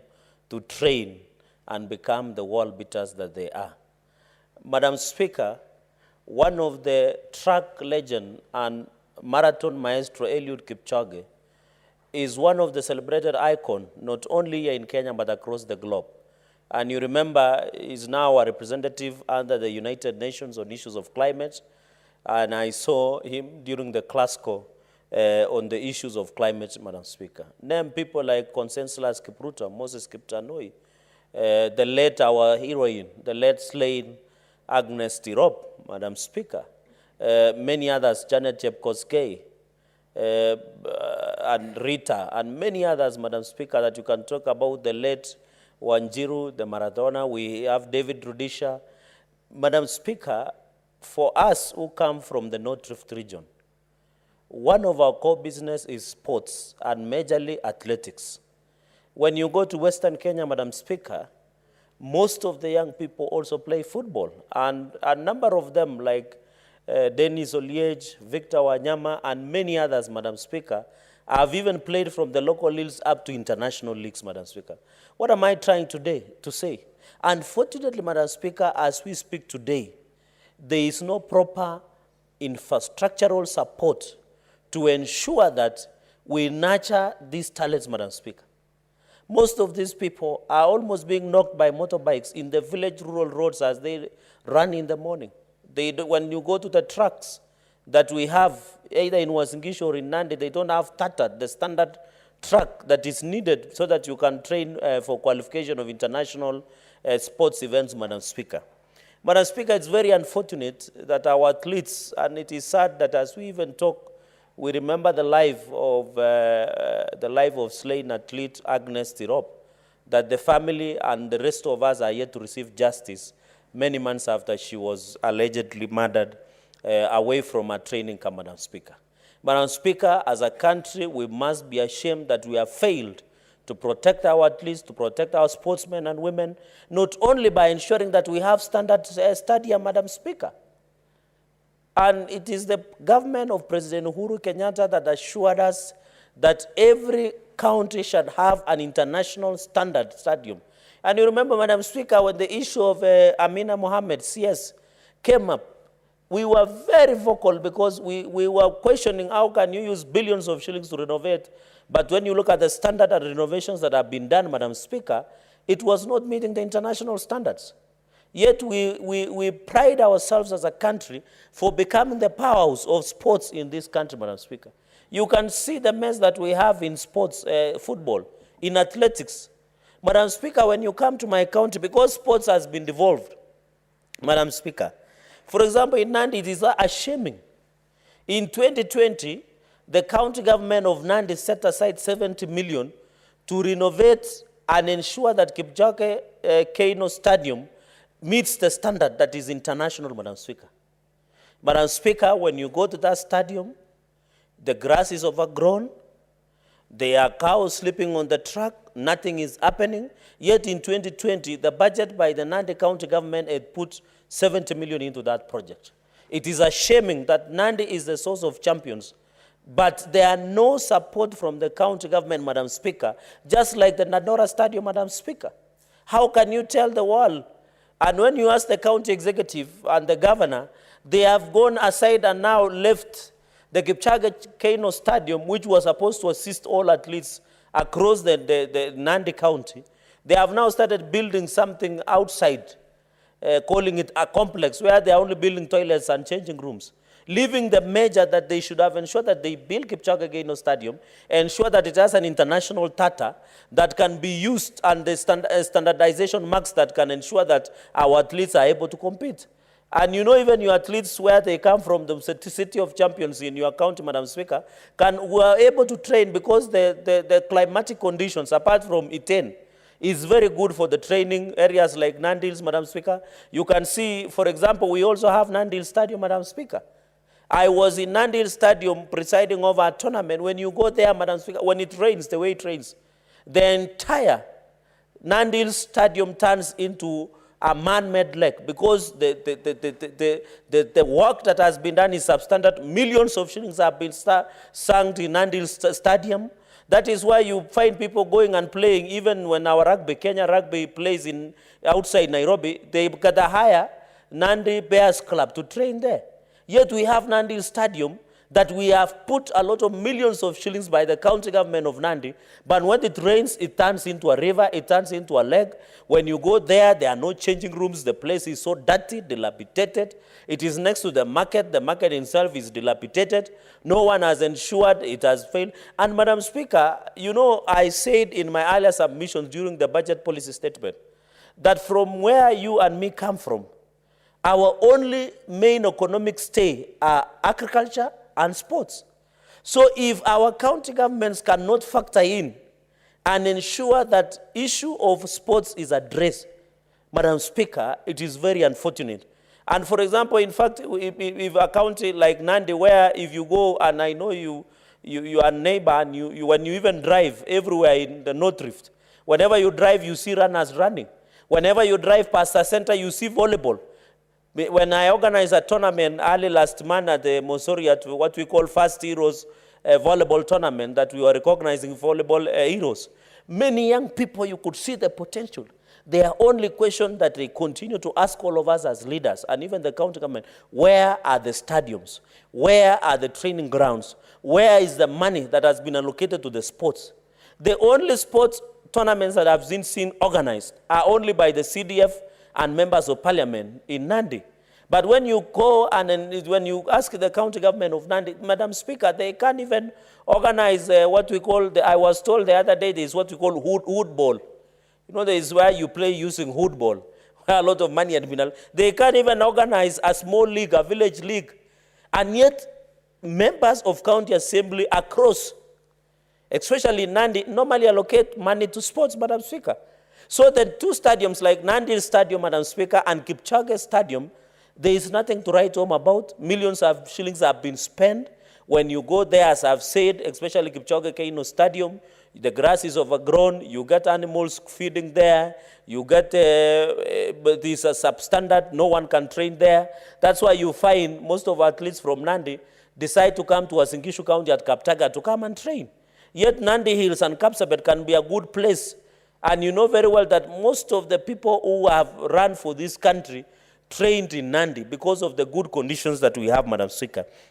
So, Madam Speaker, I really want to emphasize and say it is timely, and I hope the intervention even using Dandora Stadium, because, Madam Speaker, you know our cities, even where all of us live, especially here in Nairobi, they are no longer playgrounds. There is a disease in this country called grabiosis. Everybody has grabbed any empty field. I don't know, there is a problem in this country. Anybody who sees an empty field or an empty something, the disease called grabiosis syndrome just crops in.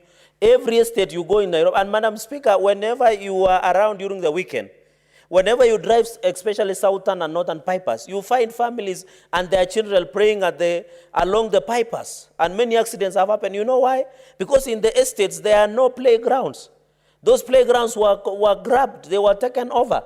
That is why a stadium like Dandora should be used and ensured it is up to standard, Madam Speaker, so that the young people of this city, the young people of Nairobi, the children who want to play, Madam Speaker, and even adults who want to play, can get a stadium where they can go and play and exploit their talents. We want to see footballers like Cristiano Ronaldo, Madam Speaker. We want to see Eliud Kipchoge's of this world. We want to see volleyballers like the Malkia strikers that we have, Madam Speaker. We want to see serious sportsmen and women in this republic, Madam Speaker. And that is why we were questioning the sports fund, Madam Speaker, as I conclude. We did not question sports fund and question the Ministry of Sports, Youth, Sports and Culture for the sake of questioning CS Amina Mohammed. We wanted that fund to be used, Madam Speaker, to assist the young people across the nation. Madam Speaker, you remember in my concluding remarks that when the Tokyo 2020 Olympics happened, the reception and organization was so shambolic, and I want to thank this House of Senate because they have, this committee led by Senator Sakaja are working on the statement and the motion that we gave them to find the truth, Madam Speaker. Because if you can put somebody like Eliud Kipchoge on an economic class, they will get a jet lag, and yet they are supposed to run the following day. Somebody like Bridget, who was to run the marathon the following day, was using economic class. But you find officials or Sports Kenya are using first class and second class, where they cannot get, who is supposed to get more preferential treatment. Madam Speaker, you are being told even in Tokyo there, the hotels that our athletes sleep, Madam Speaker, is unfortunate. But the officials of the ministry go there, take selfies, they find nothing abnormal. Madam Speaker, you remember when they landed in JKI, even a driver or a flower or a driver or a tea girl from the Ministry of Sports could not dare and receive them. They were being told there is curfew, there is lockdown. But look at Uganda, Madam Speaker. Madam Speaker, President Yoweri Kaguta Museveni might have many problems. But when it came to gold that was being won in Uganda, they were given a car, their parents were built a house, and they were given money cash, Madam Speaker. It is after the hue and cry of this House and myself that the government decided to reward some small tokenism. We don't want to encourage tokenism, Madam Speaker. What we were requesting is that why would you welcome our athletes with only Maasai shukas? Does this mean this country cannot welcome our sportsmen and women in a better way? Is it a lot? And Madam Speaker, many people forget this, that when Eliud Kipchoge, when Victor Wanyama, when Malkia strikers play in the world arena of the sports, Madam Speaker, they are branding the country. Why should we pay a lot of money to brand Kenya if we can just support our athletes so that when they run, you remember when Eliud Kipchoge were running the Inos 159 Over 7 billion people of the world were watching him, Madam Speaker. Which other advertisement would you want from such? Brand Kenya is doing some job, but why don't we even divert that money and ensure our athletes and sportsmen and women are well-resourced, are rewarded properly, they go and run? When somebody sees, and you have traveled, Madam Speaker, we have had a privilege as leaders travel around the world, when they see you as a Kenyan, they ask you, do you run? Are you a runner? It is because it is our trademark. Why don't we exploit our trademark and use sports tourism as a part of attracting investors to this country, Madam Speaker? So I hope the committee of Senator Sakaja, they have been doing a tremendous job, and I know he's following and he's noting this down, that, Madam Speaker, the issues of sportsmen and women must be fully addressed. We want people who are in charge, Madam Speaker, and when we talk about bottom-up, those people need to be trained from the level they are to the level that we have. Madam Speaker, thank you for that indulgence. You know I'm passionate because where you and me come from, we depend largely on sports, Madam Speaker. I thank you and I support. Thank you, Senator Gerard K. Senator Kavindu online.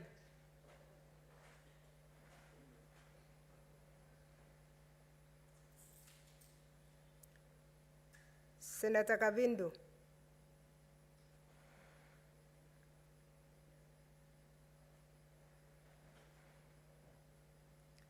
As we are waiting for Senator Kavindu, I want to warn Senator Sakaja to prepare to reply.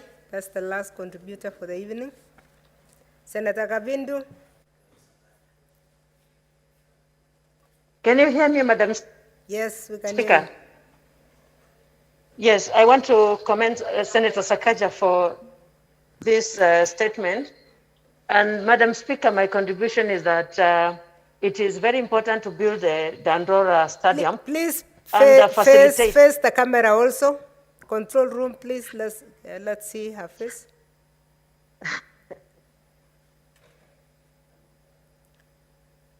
Yes, now we can see. Yes, you. Can you see my face now? Yeah, we can see you. Yes, I'm saying it's important to build the Dandora Stadium. And Madam Speaker, I am saying that not only the Dandora Stadium, we should be able to build stadiums across the nation, because football or any kind of sports is very important, because it is an exercise to the body, an exercise to the mind. We have so many young people, and not only young people, even mature people who are depressed. And at this time, when you are doing any kind of sports, you are also exercising, and you're exercising also your mind. And it's important. It's also a way of socializing. Many people are hanging themselves or poisoning themselves and dying. It's because they don't have people to share their problems and their issues with. And when you are in a social place and you have issues, people will notice and they'll be able to share. And you'll also be able to open up to people. And this will help. I'm saying, Madam Speaker, we must have a way of nurturing the talents from our young people, because not everyone is gifted in learning. And if you are not gifted in learning, then you can be able to make it in life just through sports, either football or even running or any kind of games. Madam Speaker, I support this motion. I also want to talk about a stadium in Kinyui in Machakos County, Matungulu sub-county, which was begun in 2017. And to date, that is a stalled project, which has not been completed. And it's not only that one. We have so many places where our young people can go and do sports and football, and this project has stalled. I'm requesting if money should be set aside to finish those projects, and especially the governors who are supposed to be finishing this project, and especially the governors who are going out. Madam Speaker, I must emphasize, they must finish all the stalled projects, so that the incoming governors will not have challenges of working with the money that they should be doing other developments with finishing their stalled project. Madam Speaker, I support. Thank you. Thank you, Senator Kavindu. That brings us to the end of the requests. I now call upon the mover, the chairperson, Standing Committee on Labor and Social Welfare, Senator Sakaja, to reply. Thank you very much, Madam Speaker. I want to thank the senators who've contributed to this motion by the Committee on Labor and Social Welfare. I want to start definitely by Senator Kajwang, who was gracious to second it, and also help us deal with the zealous Senator Fonarok together with Senator Mutula. I'm grateful for that. Madam Speaker, I want to thank Senator Musuruve, and I want to assure her and even invite her to take a tour of this Dandora facility. It indeed has provisions for persons with disability that was incorporated. And again, I am grateful for the foresight of my predecessor in Nairobi, Sonko, and the team, including the CAC, Janet Mudhoni Ouko, for having really felt the plight of these young people. Senator Cherargei has made very important points that I completely agree with. And of course, he kept talking about your region. Madam Speaker, athletes are from all over the country. Even in Western, Madam Speaker, I'm the son of a champion athlete who has won gold and silver for this country. My mother, the late Emily Kubasu Sakaja, who was 200 meters champion. Yeah, so it's not just in the home of champions, was in Gishu and Nandi and those counties. Sports indeed is an economic frontier that needs to be nurtured. We've seen world over how our stars, even from that same Dandora Stadium, have gone to represent this country, and we must really nurture it and see it as an economic frontier. We've said that as a committee, that even the economic survey must include, some of these indicators so that people can invest in sports, in the arts, in film, in music, because those are the new ways to do work. If you look at the SDGs, the SDG number 8 on work and the future of work, it includes this, creative economy and sports. I want to thank also Senator Kavindu, and she's mentioned some of the areas in Matungulu, where the MP Mule is my friend, and a lot of those areas. Madam Speaker, a lot has changed in sporting fraternity. It's now national. The traditional areas that produced certain grades have now moved.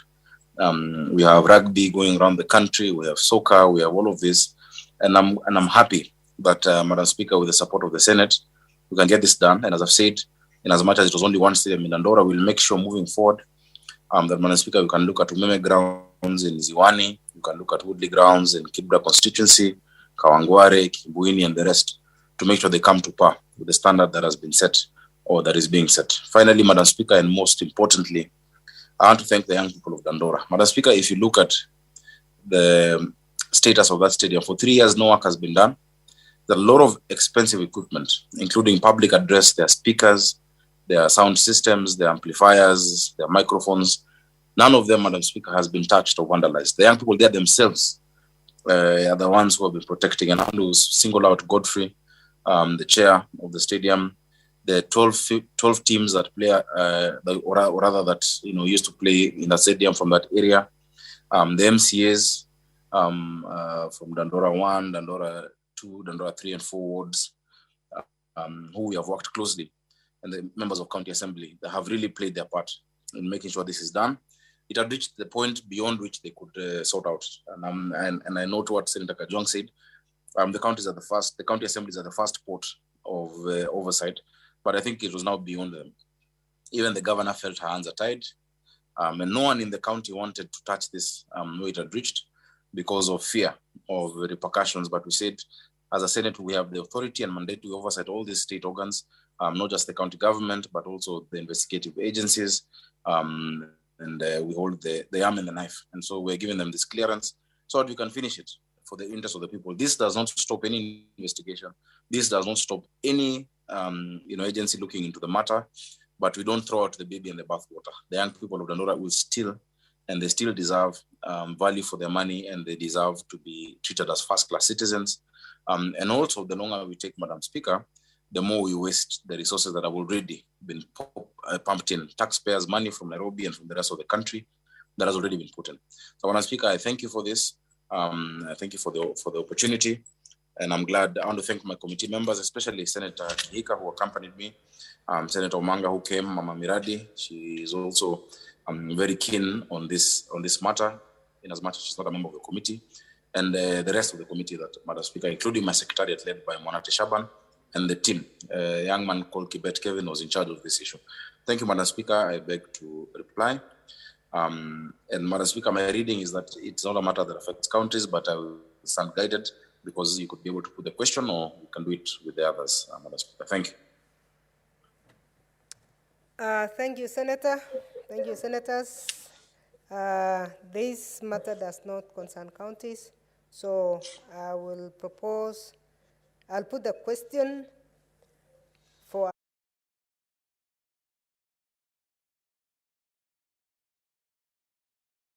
the question that the Senate adopts the report by the Standing Committee on Labor and Social Welfare on the status of the new Dandora Stadium in Nairobi City County, laid on the table of the Senate on Thursday, 2nd December 2021.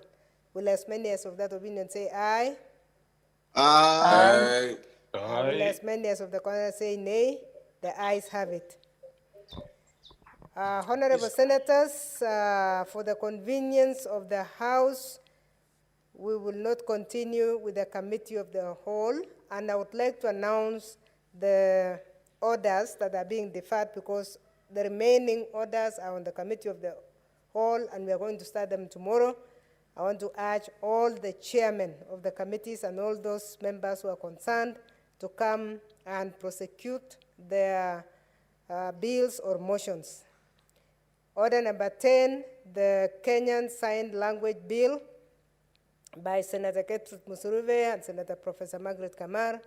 Order number 11, the County Hall of Fame Bill by Senator Kipchumba Murkomen. Order number 12, the Law of Succession Amendment Bill, Senate Bills number 15 of 2021 by Senator Abishiro Ahlake.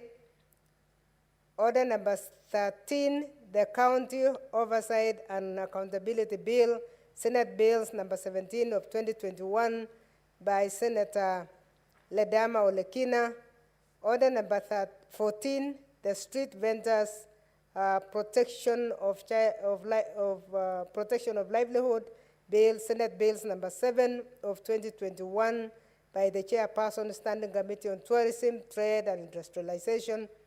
Order number 15, the Heritage and Museum Bill, Senate Bills number 22 of 2021 by Senator Dr. Alice Milgo.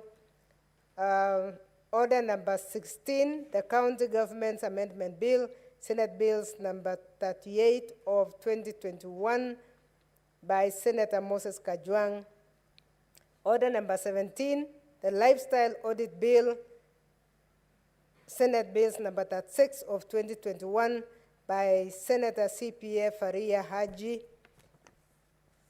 Order number 18, the Kenya Citizenship and Immigration Amendment Bill, Senate Bills number 33 of 2021 by Senator Dr. Irungu Kangata.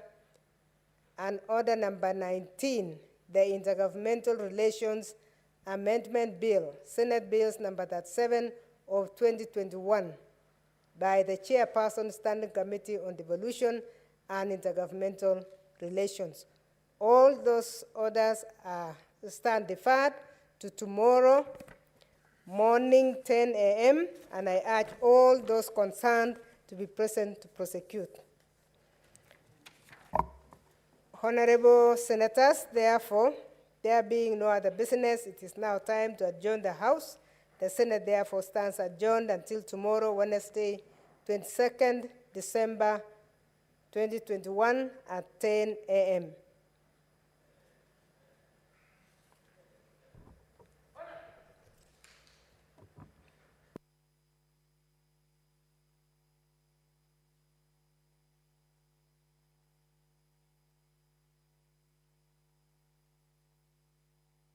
Recording stopped.